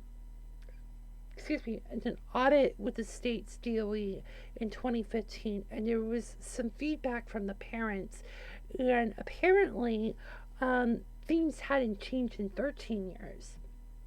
So one of the complaints was that the student is struggling. I don't remember the exact context of it, but it was almost like the student was being punished and they needed to punish them for the sake of punishing. That's the paraphrasing example. But kind of going back to me, I wasn't allowed to be in my own IEP meetings, and by your teenage years, you in the regular school systems, they invite you in. Seekers didn't allow it. They didn't want any simulation on the students. They wanted to neuter them, and they effectively did that. They effectively neutered these students, and it was anything that made you excited was, and I'm not talking about sexual excitement. I'm talking about just any stimuli was punished. So if you had a special interest, as they call, they would make sure that you weren't exposed to considered to be a distraction. Zero tolerance, right? So you ask, oh, Stephen, why didn't you talk to your mom about what's going on? What about your mom speaking up for you? Well, the problem is, this is why I call it a correctional facility, because why would you want the inmates getting control of the asylum, right? Because if they hear from the mother, it's like, oh, the kid's telling you to tell us, right? They're quick to not believe anything the student says, because they think that what the students do is trying to evade from doing whatever. That's their mindset. They think if they're acting out, they're just trying to get out from something. And that kind of zero tolerance, you can correlate with zero esteem. So a lot of they taught me a lot of interesting real world skills, because the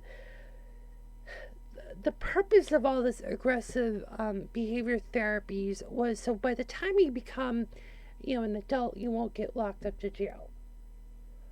Okay, in theory, but basically they taught you the life skills of how the system will never change and you're going to be going through this forever. So we're just giving you the earlier exposure of perpetual punishment, perpetual zero tolerance, perpetual, if you just fling a chair, like in my adult program just a year ago, I was called out. They were threatening to bring me home because I inadvertently hit a chair that went 2 inches against a pregnant woman. I understand threats, but you have to not. It has to be balanced. I'm sorry. So I talk about so that's another segue. There's a couple more themes that I want to get on. That's going to take a little bit of time, but I'm going to just take a quick break and show you Techie Crafts. There was a recent sale. If you like my own creations, where the hell is it's on? Oh, I don't have it rolled on here. All right, but if you check out my site, use Weekly Zoo at checkout, you save 20% off.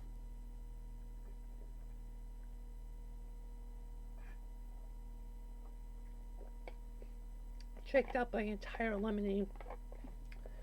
All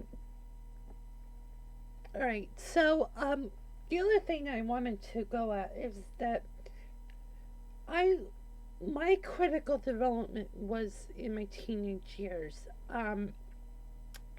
Who I became as a person, that, to be quite honest, wasn't expressed until I was in my 30s. I'm going to be honest, a lot of my demeanor and who I am today was formed in my 13, 14, 15 age cycle.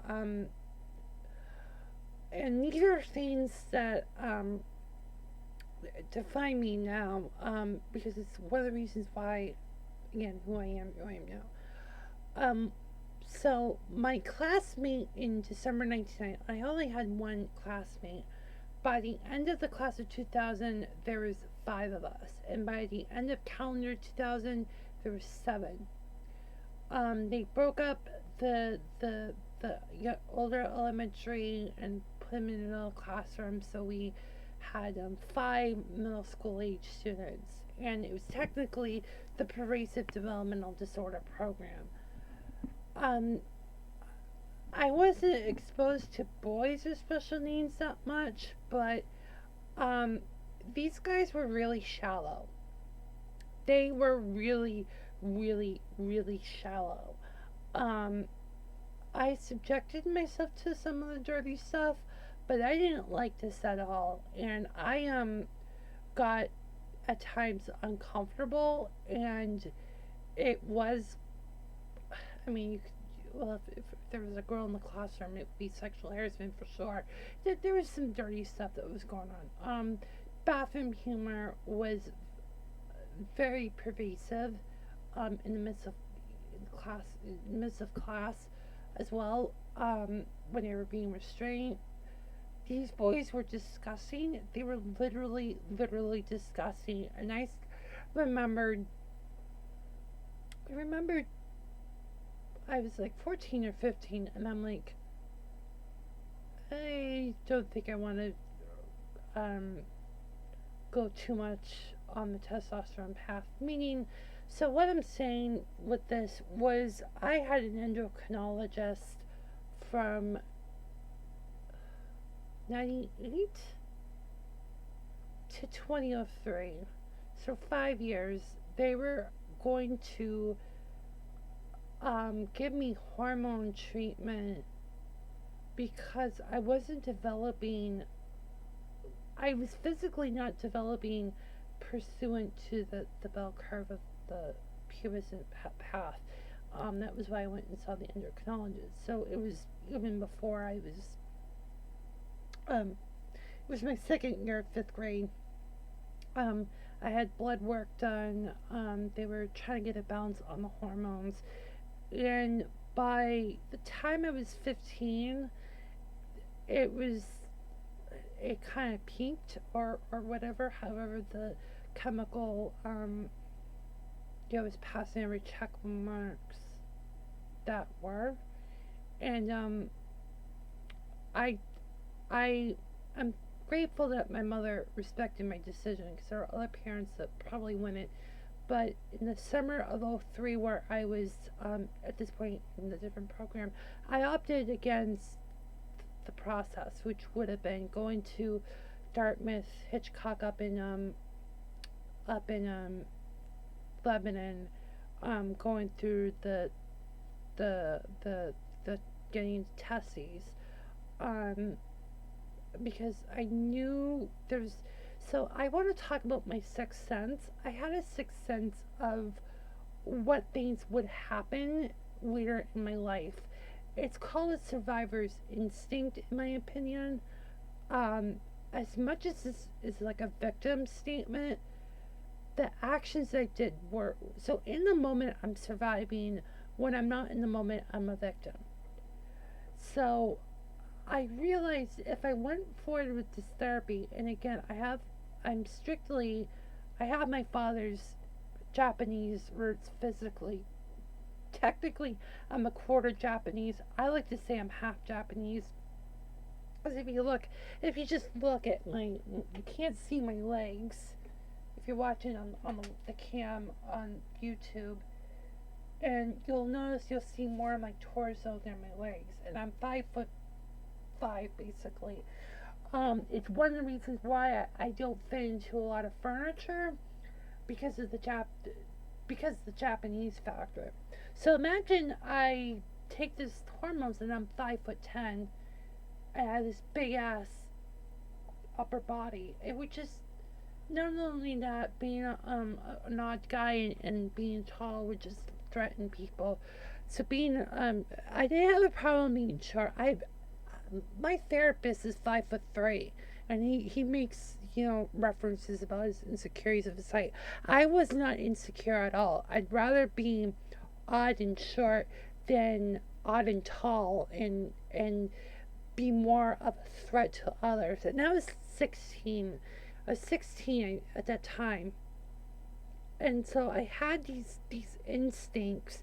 Didn't know how to verbalize it, but you just knew that you had to make decisions, and you had to be, if you're going on gut, which I don't recommend people going, you just go to your gut and just stick to it, and then hope that your thoughts catch up later in life. And that's exactly what happened, because I was starting to say to myself, if I was in that program for one more year, I would have become one of those sick boys. They really were gross people. So I opted to, just like I said, there's these various things, maneuvers, social, so, social things that I had to do, and I had to make decisions in my life, and they were critical decisions. Meanwhile, I'm still getting subjected to gunk, and I didn't learn a lot in school. It turns out at least the out of district cost was about $450,000 in the 8 years that I was out of district from 12 to 21. Basically, those, roughly 8 years. Not to mention the in district costs that don't get tabulated as easy to individualize. But I just became a broken mess, and it was like literally during the teenage years, your body is going through stuff, your brain is going through things, and these teachers didn't really get it. They were far less feminist. I know that my second teacher at Seacoast was very liberal. I mean, not that she was interjecting her politics, but I know she was in NPR, and she was an Al Gore fangirl, and but she is working with boys, and she kind of doesn't like them as boys. There was sexism undertones against the guys in the program, and let me tell you that you don't think that will go downstream to an individual. It happened to me. So I am, you know,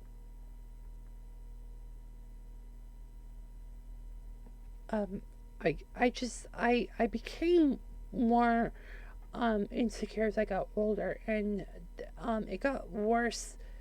I I was off balance in high school, and I just couldn't grasp the direction that I should be going. But at the same time, I'm still going through therapy with Miss Bullock for, I don't call her Dr. Bullock, for all those years. My mother puts me in the therapy because she thinks it works. I told my mother it was probably not the most smartest decision, and there wasn't a lot of goal-oriented things, and that's on Teresa. She didn't she wasn't goal-oriented, so it wasn't until I was almost 30 what therapy was supposed to be, and so I had that negative experience. I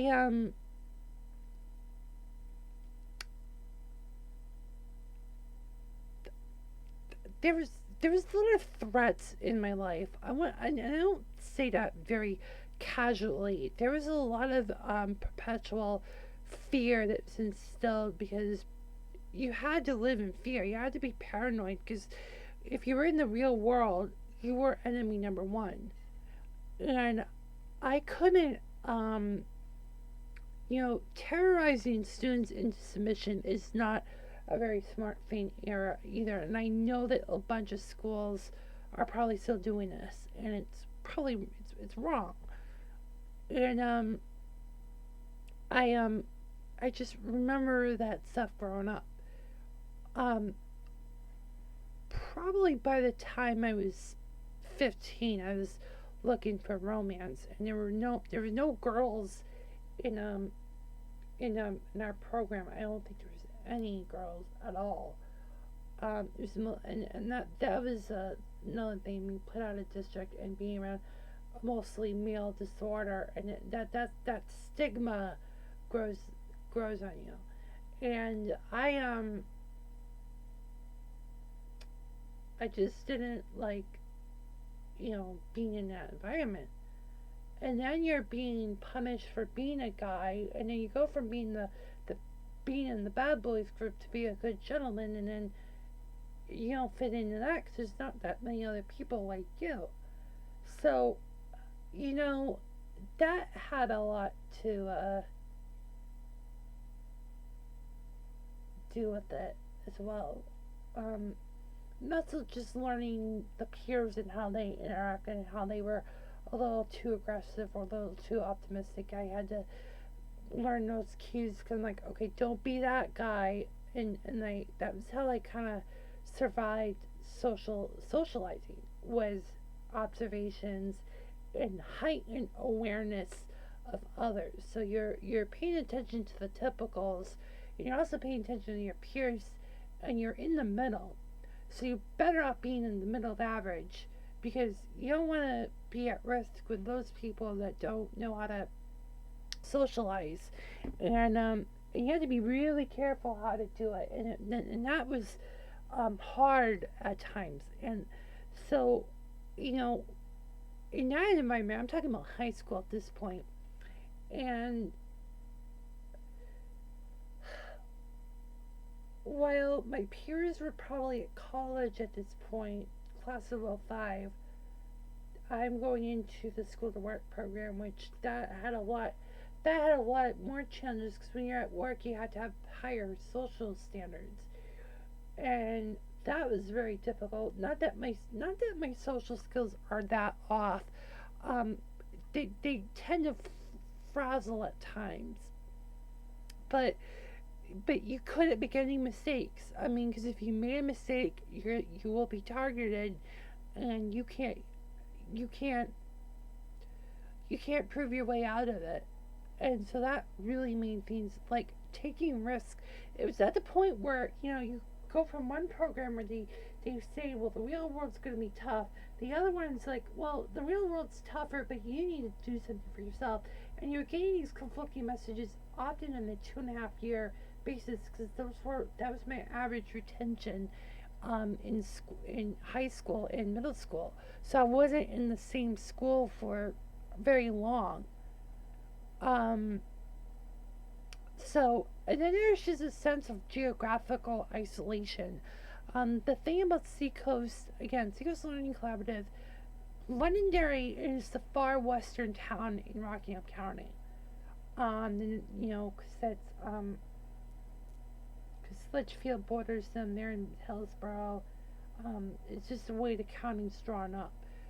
But, I learned how New Hampshire was so divided by going there because I go there, they don't even know where Londonderry is on the New Hampshire map. They never really been there. They don't know anybody there. My first teacher actually lived in Derry, New Hampshire, city the next town over. But um, but most of them were living in Stratham's, Port, Portsmouth, which that's in Rockingham County as well, and a lot of the more closer to the seacoast. And I learned really that people within our own state don't really know what's around our state. I felt like I was in another state to begin with. Um, it just I just felt geographically isolated, and then not to mention the normal bus path was to get off exit 5 for 101 used to end on 102, which takes you to Londonderry where I used to live. Um, Supposedly there was a more direct route, but you're going through crappy Chester, dirty Derry, sorry, and then you get to Altown. But when you get to like past the blinking light in Chester, which is like the midway point between Raymond and Derry, it felt forever. It felt like it took ages. And I believe New Hampshire 102 is only 22 miles long. There's a Wikipedia article on it, and again, with particularly when you get into Derry and the traffic lights, you could get around Derry through Shenandoah Road, because Shenandoah Road actually goes on to 102. You could take that road, cross another road, cross 28, go around the back roads to Woodmont Orchards to get in Londonderry that way. But it's still a lot of moseying around. There's no straightaway, so I always preferred going through 93 and getting off exit 4. It felt like forever, and like I said, it's like going to places like Candia felt like a different world. Um, just going a few towns away from Londonderry felt more rural than what Londonderry is known for. And so that's where Stephen was, you know, while you guys were, home or you were going to your co-curricular stuff, if you really did all that stuff.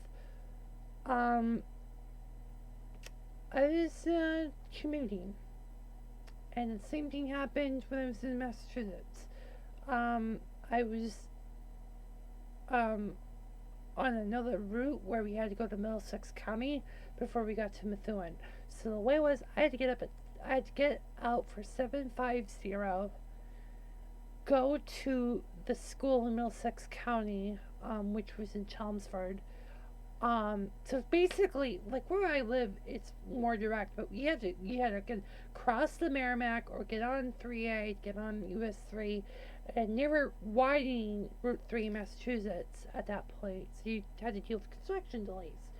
And you get up Chelmsford. There used to be a rotary as the overpass. They got rid of that. Get in there, and then you'll get to Methuen after 9 o'clock.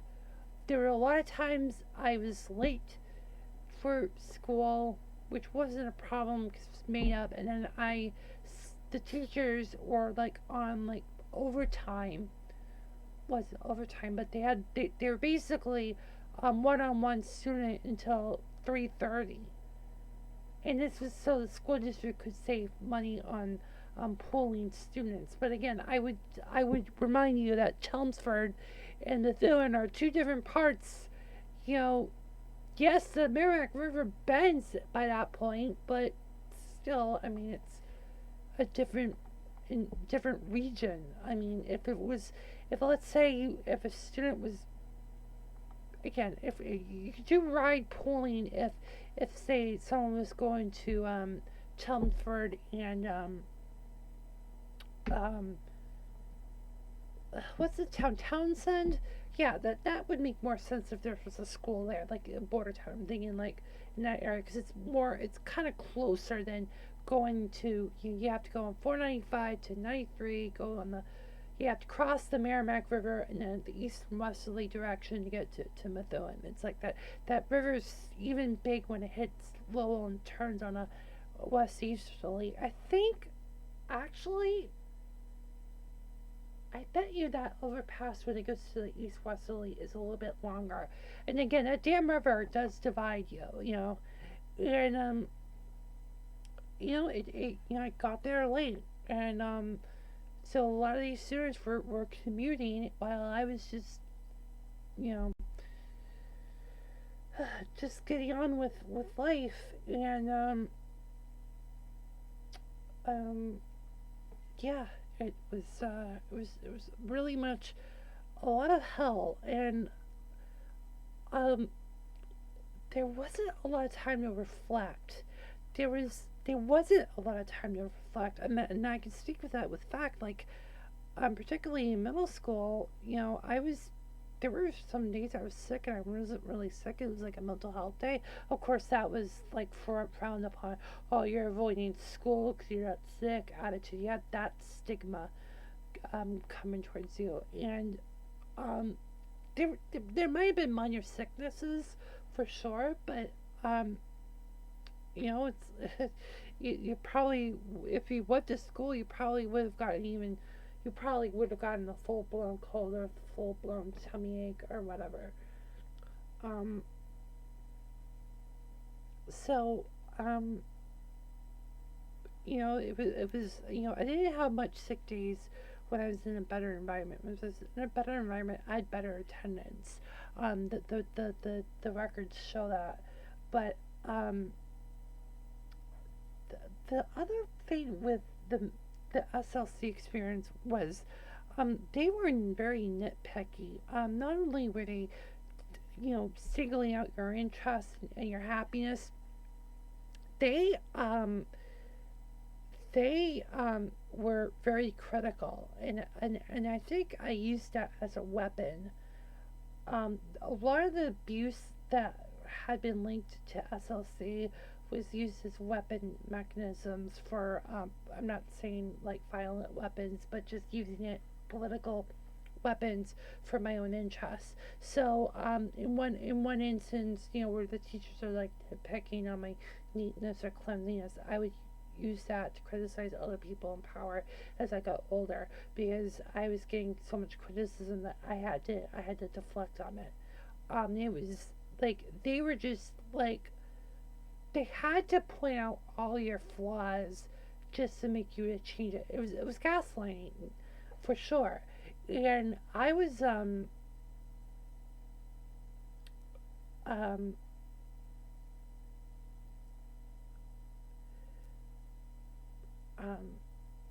it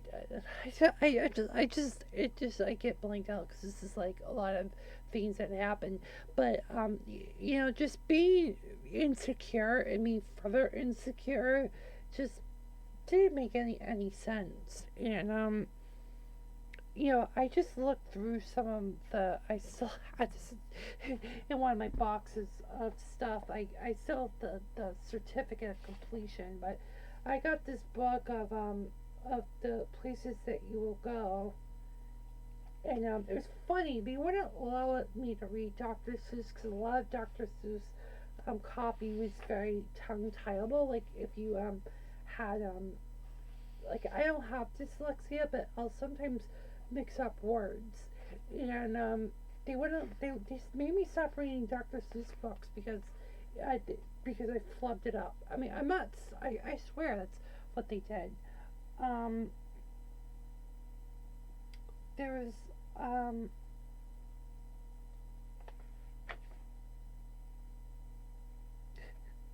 some of the things that they wrote was completely like they were.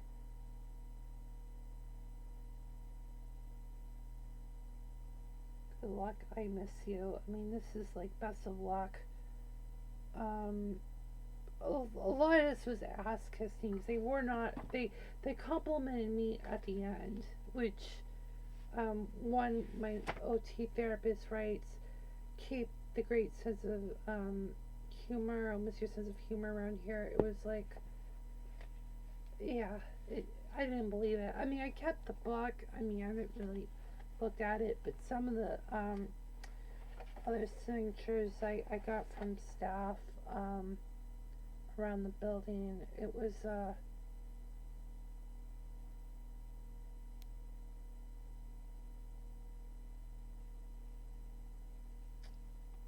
and I don't even know some of these people. One of them that wrote yeah, some of this was. So there is particularly two people that I believed in, and they put their one put her full name out on there, several of them actually, but I'm gonna read this one because she was um.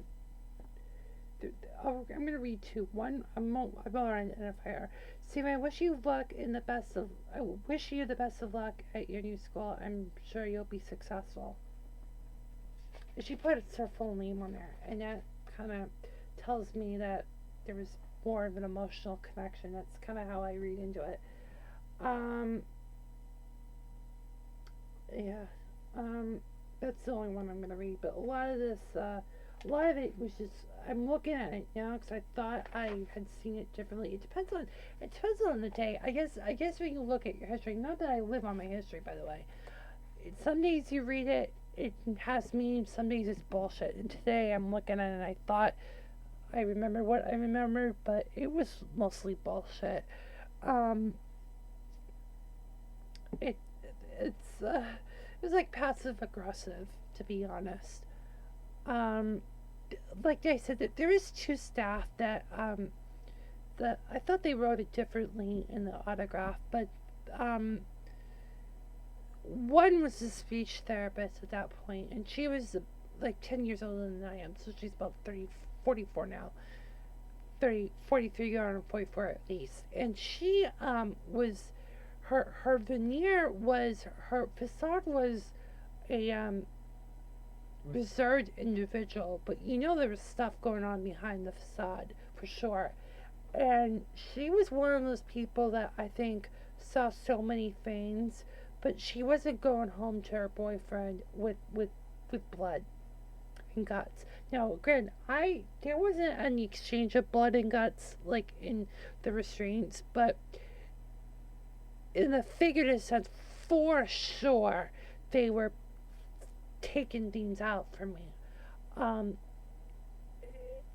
the abuse that I got at Seacoast was so pervasive that um, I know pervasive. It's a nice pun to describe my condition. It was so obvious that they just didn't like me or didn't respect me as a human, as an underage kid, because um, we still have rights as children, you know? And so I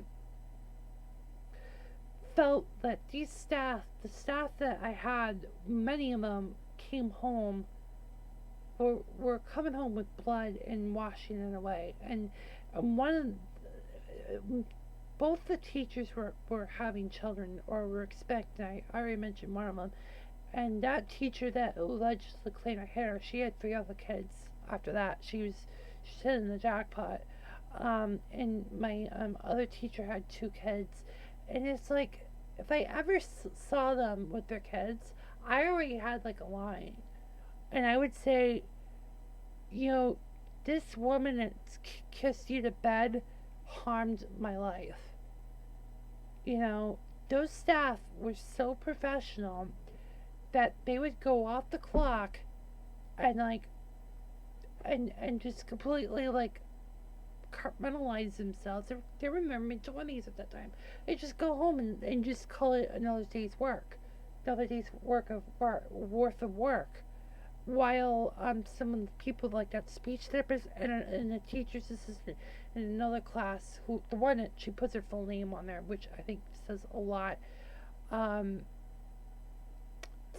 saw, you know, they weren't palsy-walsy for sure. They were professional, but they were professional enough to have the veneer and the facade, but have the ability of, yeah, I'm not in the most best environment. This is dicey stuff, but I will do everything in my power to not subject myself to all this stuff. And I learned that later in my life, that people are working there, they're not working there just because they don't have other options. They're doing it probably to keep the talent pool somewhat accountable, and that no workplace is perfect. And I kind of learned that in my 30s, a couple of Labor Days ago. I started to realize that in every aspect of a job and enterprise, there's going to be bad people, and if they're at the top or in power, there's going to be people out there that are just chipping away and understand that people are getting screwed over, and they're professional enough to hide it, but it's subtle enough to know that they actually have some sympathy and empathy. And most of those tend to be women, by the way. Don't want to be sexist. So,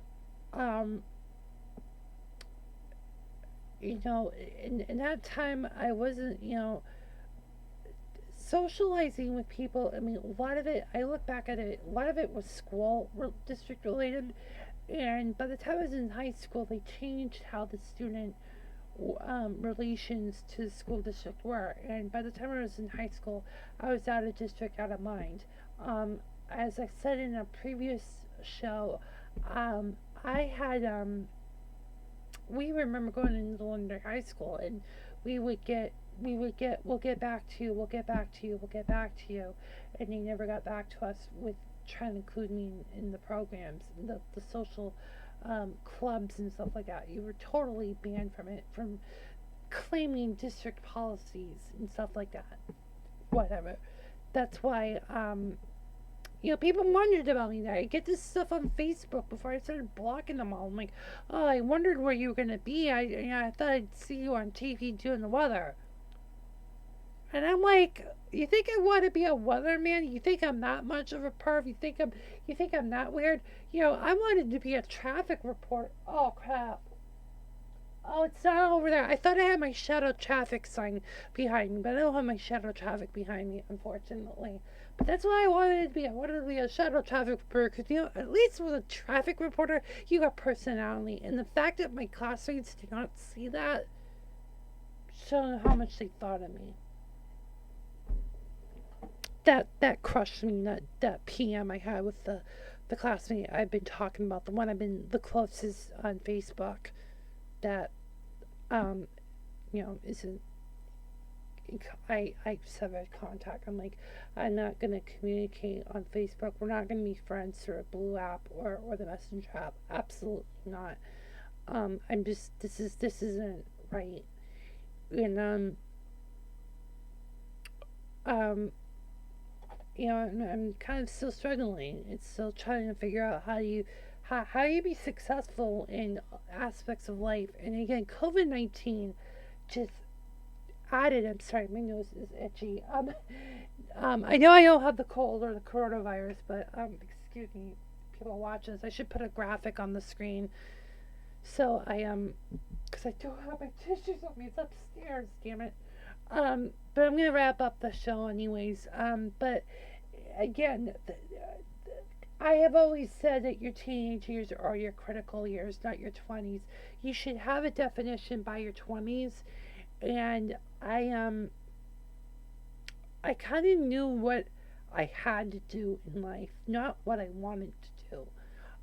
That's been the biggest challenge because I had to focus on what I had to do to survive.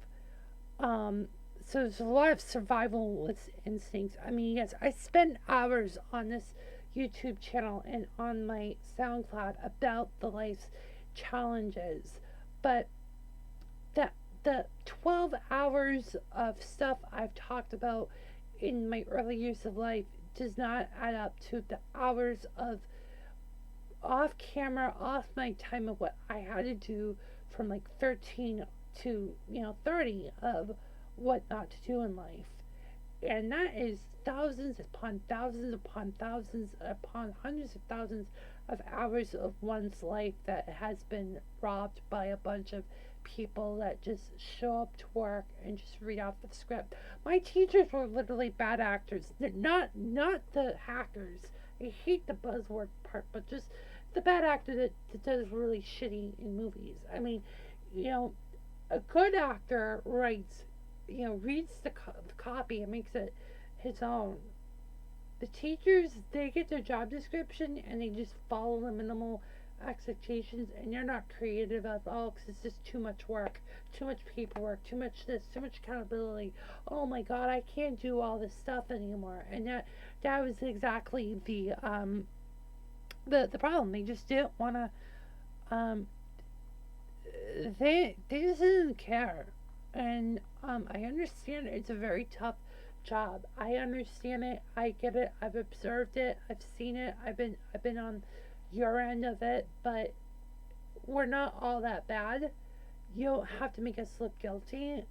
You don't have to punish us for a certain gender. You don't have to threaten us. You don't have to go there. But you did because you hate all guys except for a few of them. But they really did, at least at Seacoast, they really did go in my guts and steal stuff and go home and wash their hands like as if they were just washing hands. They didn't have. I don't think they had any sense of fear or repercussions because the New Hampshire accountability is so fucked up. It's so fucked up because the way that the New Hampshire governance works is you gotta trust the system. We have the most minimal rules, so we can't do anything wrong. But if you go to the DRC or the DOE, there is no human rights organization. It's only if you got raped or literally fucked. Okay, only if you get literally fucked can you get any support, and that would be through law enforcement. So there's no human rights, because in the New Hampshire way, it's hold yourself by the bootstraps or suck it up. And what that means is you could have people with power that can get away with it. It's only if you rape a student. If you sexually molest them, you have underage sex with them, if you get in some sex offender registry, will you get held accountable? And of course, the TV station on Commercial Street will go right to that. But if you fuck them figuratively, you could get away with it. And that's what happened, at least in Seacoast, was that these teachers they know how to ski down, because a lot of these people are there for two years and they go. And often by the second year they're burning out, or they just know to fuck them before they fuck you. The great quote from the legendary Chuck Scarborough, that has local ties, actually. We can brag about it as New Englanders, New England TV junkies. So yeah, when I heard that from Howie Carr, I'm like, holy shit, is that really how Chuck Scarborough got to New York? Holy damn. That's such a damn good quote. And that was the theme in, not that I want it to be a perpetual self-fulfilled prophecy, but it really felt like you were at some dysfunctional radio station or a news operation, because people were just coming and going every 2 years, and staff would bump from one place to the other, and often I don't know how they could rent an apartment if they're just jumping from one job to the other. But these people don't make a lot of money. They don't make a lot of money, and the ones that make a lot of, or that don't make a lot of money, if they're doing it because they love it, or they just want to have higher power, or use it as a career launch pad. And some people will use it as a career launch pad to go to another school program, or go into social work. There's people that jump around, and it's like a virus, goes from bat to human. It's kind of that problem. But these women they love it. They have no fear if they screw a guy over, figuratively, not in the most literal sense. She could get a career, get a couple 10,000 grand on her salary, go to a public school, screw some more students over. She gets paid on how much students she doesn't literally screw over.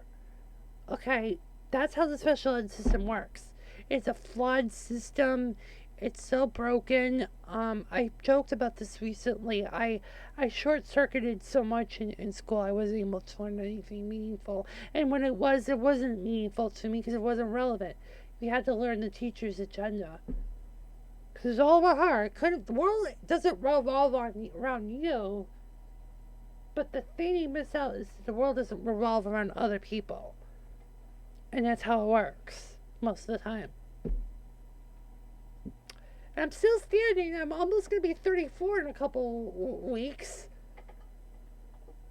I'm actually going to do a video on that. You stay tuned on the YouTube channel, because that's gonna get really interesting. So I'm going to do an interesting take on it. It does involve social media, parents, and autism, because it's kind of a spoof of a viral Facebook photo from several years back. So that's all I had for tonight. The next Legendary Exposed will be hopefully not as emotional, but it will be more of a wrap up on that series. Like I said, these are hour-long, very emotional, and I think it's, in some ways, it's therapeutic, because it's already gone through filter therapy. So by the time you hear it, you're not getting the full range as it is when I've gone through therapy about it, or at least be coherent to express how things have happened. The last one will be probably tied in adult life, and while I did beat that up with a dead horse before, but it's gonna be a way to wrap up. Probably when I moved was probably the closure. The closure didn't really happen until, I would say, 2014ish, but the collateral emotional damage that happened growing up in that town, and not even growing up in that town for most of my teenage years, because I spent, like I said, 30 to 40 hours away from the town's borders. And you didn't grow up in Londonderry. That's why it's not on my Facebook. It did not feel like home. When I left Londonderry, it didn't feel like home. So, I'm gonna find a way to wrap it up how I closed my experience with Londonderry, and part of it was like I basically got out of Facebook and all that good stuff. I'll tell you that story another day, but it's gonna be more about where I am today from what had happened previously. And like I said, COVID-19 has a lot to do with this. I don't think I would have produced this series if a pandemic didn't happen. But with this pandemic, everything I thought would happen would not happen. And again, you think 2021 is going to be this, it's going to be better. It's not right now. So there is a sense of, like I said, I've been isolated for 20 years, right? So COVID-19 just accelerated it. So that's kind of the story of probably why I produced this. Was I was already in this position, and it just accelerated with the pandemic, and it's like it's over. But I am hopefully gonna try to get some social, try to get more ways to be social. I think doing some of the YouTube stuff, trying to not do program related stuff, but just personality stuff, like me unboxing stuff. I'm not gonna do like the Zone or the Zoo as much. I thought programming as a program wouldn't be better, but I think programming myself as an individual might be better. So that's kind of stuff I'll be doing, as time goes on. Like I said, I have video that is 3 years old that I want to put in use. So that will be, these will get better. But I just thought I need to do this because I feel like I have to tell people what I had to go through, and it needs to be out there. You could do whatever the hell you want to take it out of context. Yeah, good luck to that. But it's the kind of content that Dan Hebe would never touch with a 9-inch pole. He's this guy that talks about including people that are in wheelchairs, but won't talk about the issues and the injustices. This was less than 10 years after Laconia closed. All right, so yeah, oh my God, we closed it down for the adults, but what about the literal children that were thrown out of district and were restrained? I mean, there was talk about it to make change, but we're not talking about the scars that happened. I just don't understand that. Are we even with non-sexual abuse, we just bottle it up? Because I was degraded for my gender. I was degraded for my disability. I was degraded because I was smart in his own way. It had to go away. I was alone. I was geographically isolated. I mean, it's like, how is that not a violation of my rights as a student? The student has rights if they're responsible. But if you're not even giving them a chance to be responsible and assuming you're going to fail, then why aren't we not speaking loudly on this? Why do we just keep saying, well, it's the system, it's the system, it's the sins of the system? It's like you're just giving fire to the bureaucrats. Or the very few people that have concentrated power. Because, again, if you get figuratively fucked over by the system, you have no way to report it. Unless you've been raped or molested, or, you had a teacher that literally did underage sex. I mean, that's literally the only way you can get justice. It has to be sexual. Who's the real pervs? Who are the real pervs? Getting figuratively fucked is not an offense. That's how I'm gonna leave it on tonight. I got figuratively fucked. I had nowhere to go to support it because live free or die. Alright, so till next time.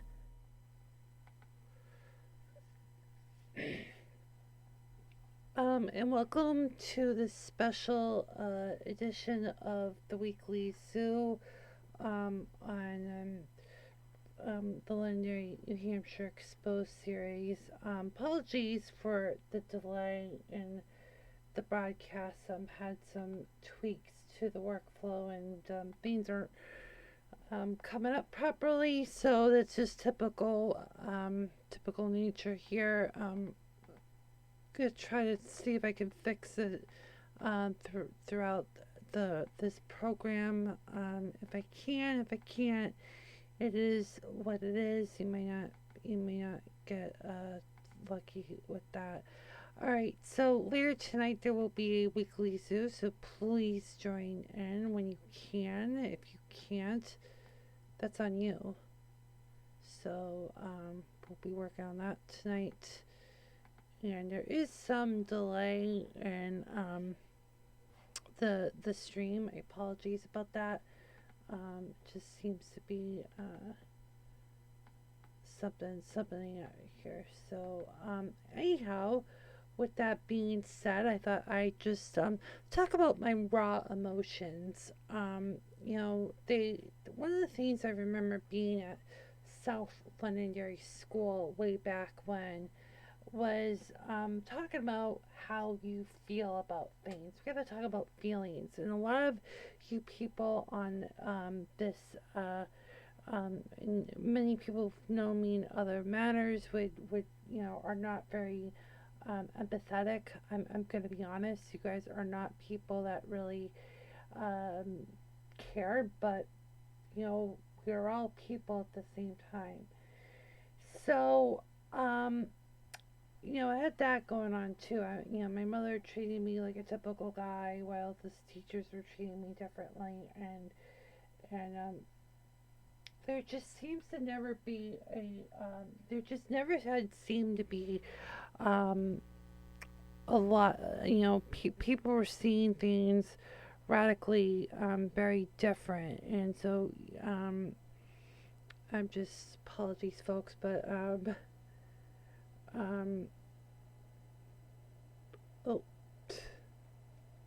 there you go. So basically, where I was going at is that there's just so much, confusion. There was never anything in common, or at least there wasn't a common message. I think that's part of what happened with me when I was growing up. When I was growing up, my mother treated me like I was a typical boy, while the teachers treated me like I was hopeless, and the peers really.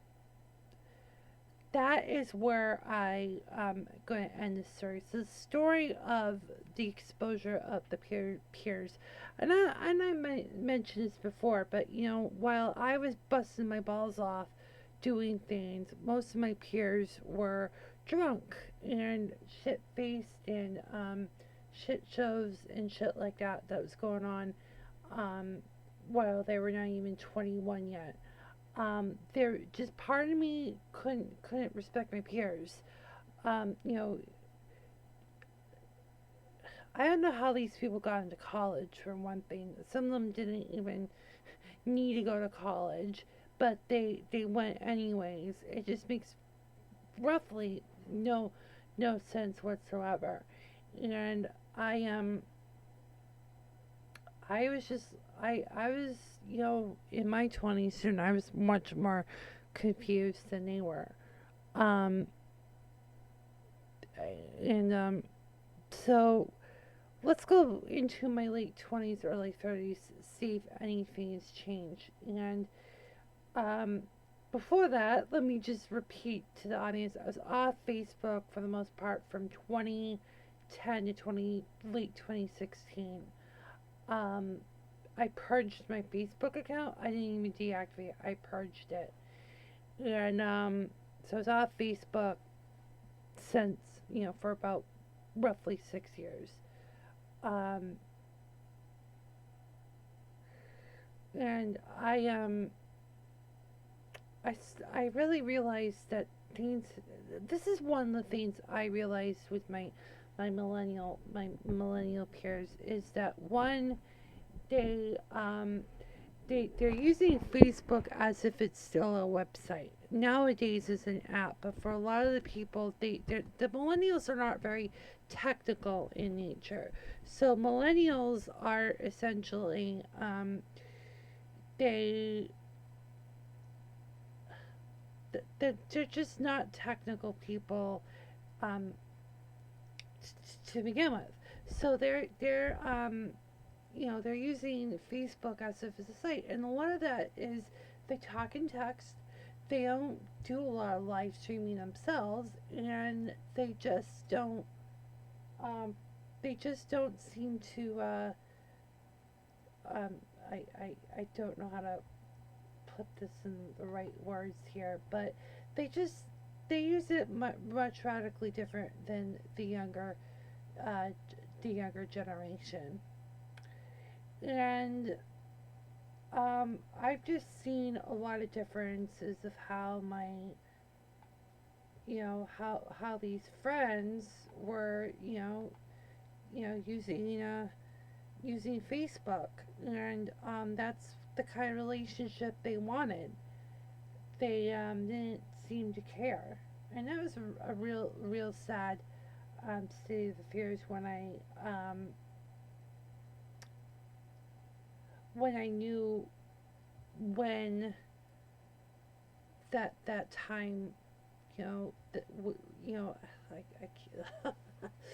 You know what's going on right now as I'm talking? There's a big wind storm right now. We're getting like up to 40-mile gusts, and in downtown Copenhagen, in the mini fake world, it's um, the state house got kind of somewhat damaged. So there's a lot of cold in the air. I'm a bit tired and all that. And I do have my thoughts down here, but it's just hard to word this all together because I just had a conflict with my mother just 2 hours before going to air.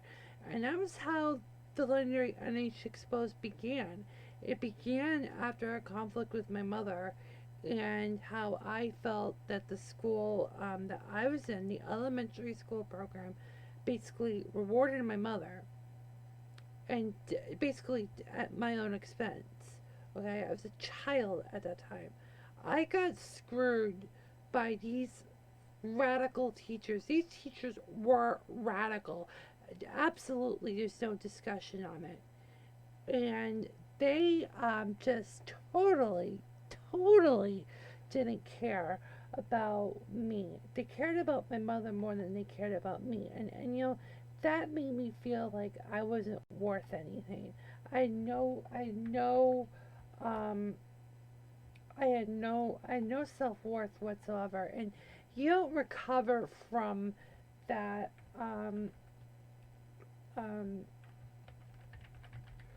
at all. And at least I certainly didn't, and I certainly didn't recover from the injustices of being in a special ed program. And my mother just um, didn't. Um, I mean, she had some deficits, but they didn't say anything critical. They just were smitten with her. They loved her. They wouldn't do anything, to hold her accountable. And I think that's where I feel to this day. The other problem that had happened, which was really unfortunate, was again 2018, near the end. This is way before COVID, and I thought maybe we could have our own little reunion. If you're not gonna have a big reunion because your reunion's on Facebook, um, would it be possible that we just go to Starbucks or what? And it turned out that this reunion on Facebook was just the very same thing, just 10 years before, just with different packaging. I felt very screwed over. I felt used. I didn't feel respected.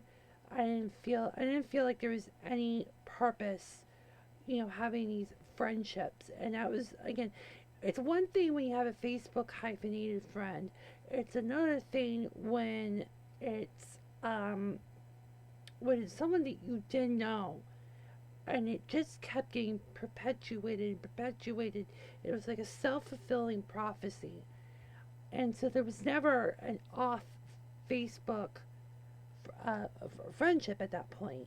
And I multiple attempts I tried to, I didn't harass them by any means. I don't want people to think that I had said, "Hey, let's meet up." Like all the same shit.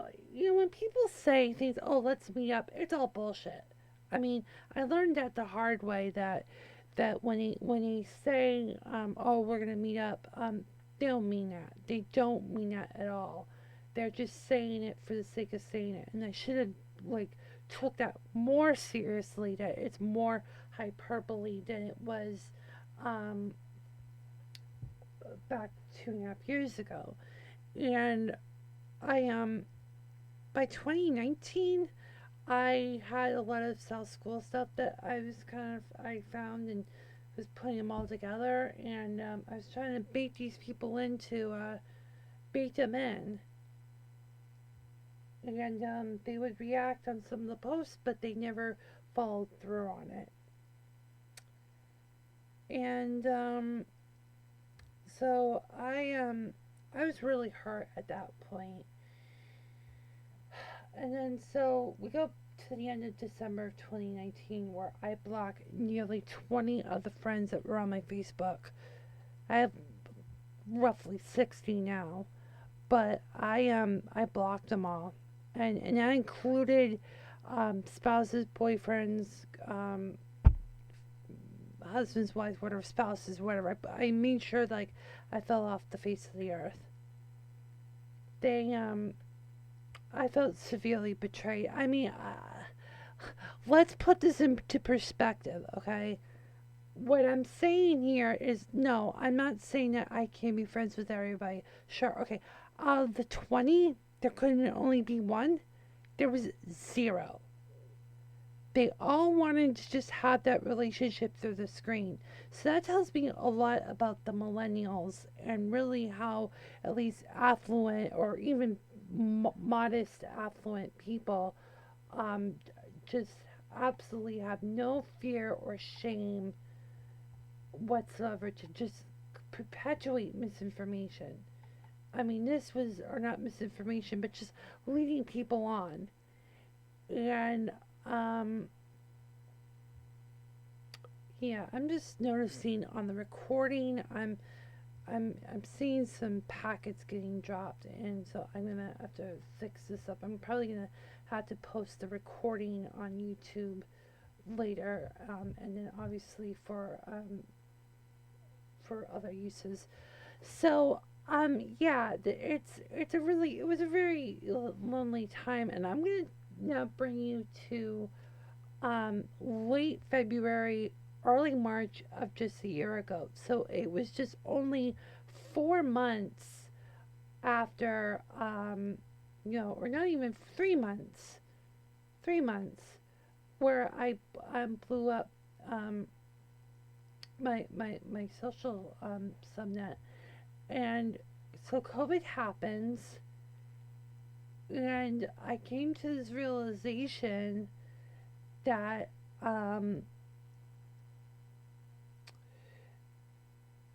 that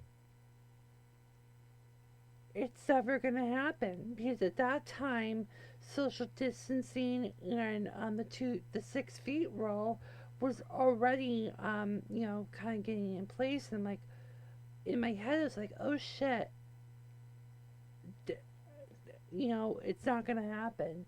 And that was like, even though I blew them off just 3 months before, it clearly was like this was the final straw, um, the last nail in the coffin. And it's really bad. I mean, the people are corrupt, the system's corrupt, the schools are corrupt, the special education system's corrupt. I mean, and individuals are corrupt too. No one, and accountability is, no one wants to take responsibility anymore. That's part of being a grown up.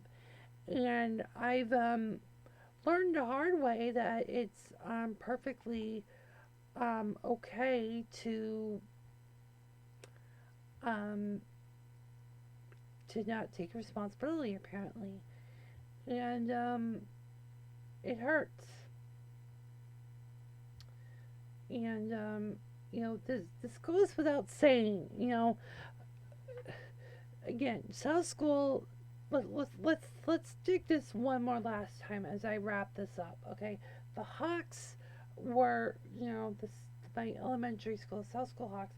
What it really was from the adult perspective, they helped me out through my mother. I never was empowered in that place. It's easy to look back in history and say how great it was, but it was really tainted. The teachers were in cahoots with my mother. They loved her so much that they would do anything and anything for her. The peers were lucky that they were able to be exposed to people that were not like them. But do they tolerate us? Yes. Do they accept us? No. Absolutely not. And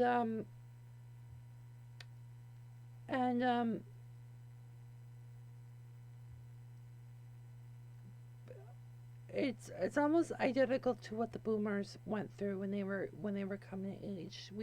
Most of us were locked up at state schools, so they would mock the retarded, and of course that went downstream to the millennials. The millennials are not. I don't get along with them. I didn't want to be tolerated. Tolerance is a very low level thing. Acceptance is greater. And I didn't get that at all. Not one.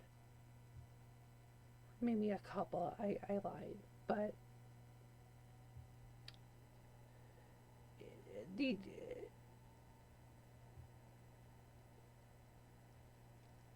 I look at what South did to my mother with the constant rewarding of her behavior, and again, I was about fifth grade.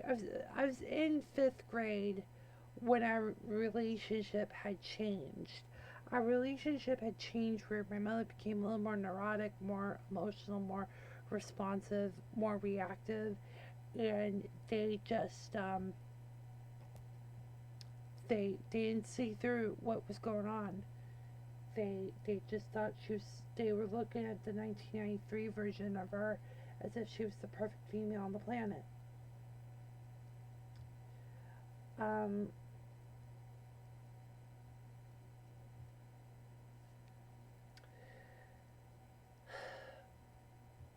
I don't hate my mother by any means. I hate the South School teachers in lieu of hating a parent. I don't hate my mother, but because it's a very strong word, but the idea is she's still very superior and I am inferior. I'm going to be 34 in a week and a half. Okay? I feel like my life was robbed. Now, I've done everything, and I've said this before, being a victim versus being a survivor. You know, I've been a victim when I didn't have the time to deal with the surviving the moment. But it is kind of unfair when your mother gets a lot of the you're the great mom, the go like attitude by the greatest of all time, right? And I just feel like I had no purpose. And when you start to have no purpose in life, how the hell are you able to recover? It's gonna be a long, long road. If I had a friend in my life, a real life friend in the area, if I had a little more. If I've had connections from Vegas just fluking out. I've had one that randomly blocked me on Facebook after saying welcome back because I knew her account was deactivated. Got blocked on that. Another person is like a no show, and um,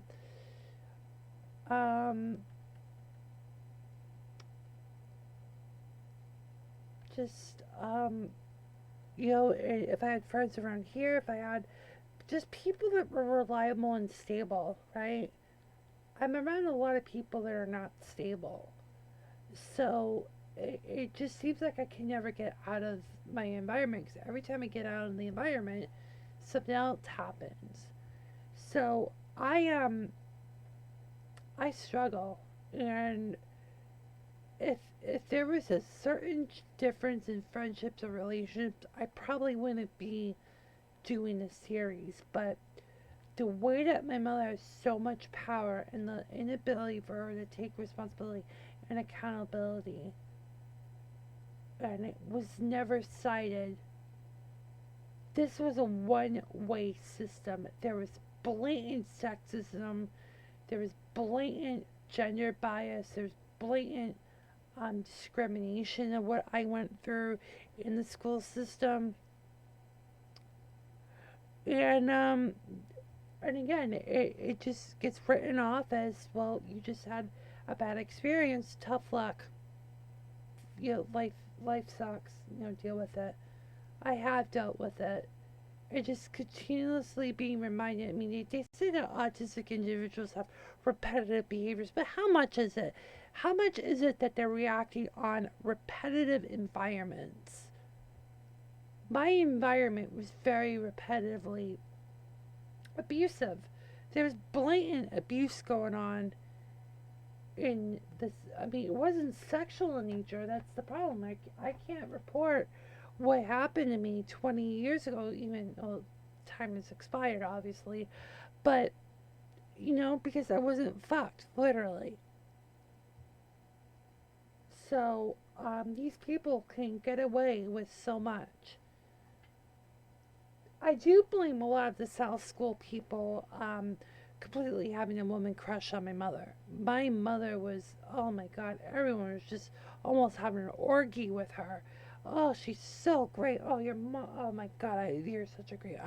I don't remember. I don't remember any of this. I wasn't in the room when they're doing this. So I'm hearing, like, I'm imagining what was said to her, and what's said to her is almost like you're a goat almost. Oh my God, you're so great. And then what happened was, I think it was a feedback loop that led my mother into basically into who she would become. She basically gave birth to this individual, well, just before she was 17, and didn't have to work much harder than that because the legacy was already written. But I don't have much of a legacy. Now, I'm not talking about I'm thinking about death or suicide a lot, but really, like, in the last, like, I don't know, 5, 10 years, it's like if something were to happen to me, whether it's intentional or not, I probably wouldn't want to be remembered, because I really don't know what my own accomplishments as an individual are. There just really isn't. And they they didn't get it.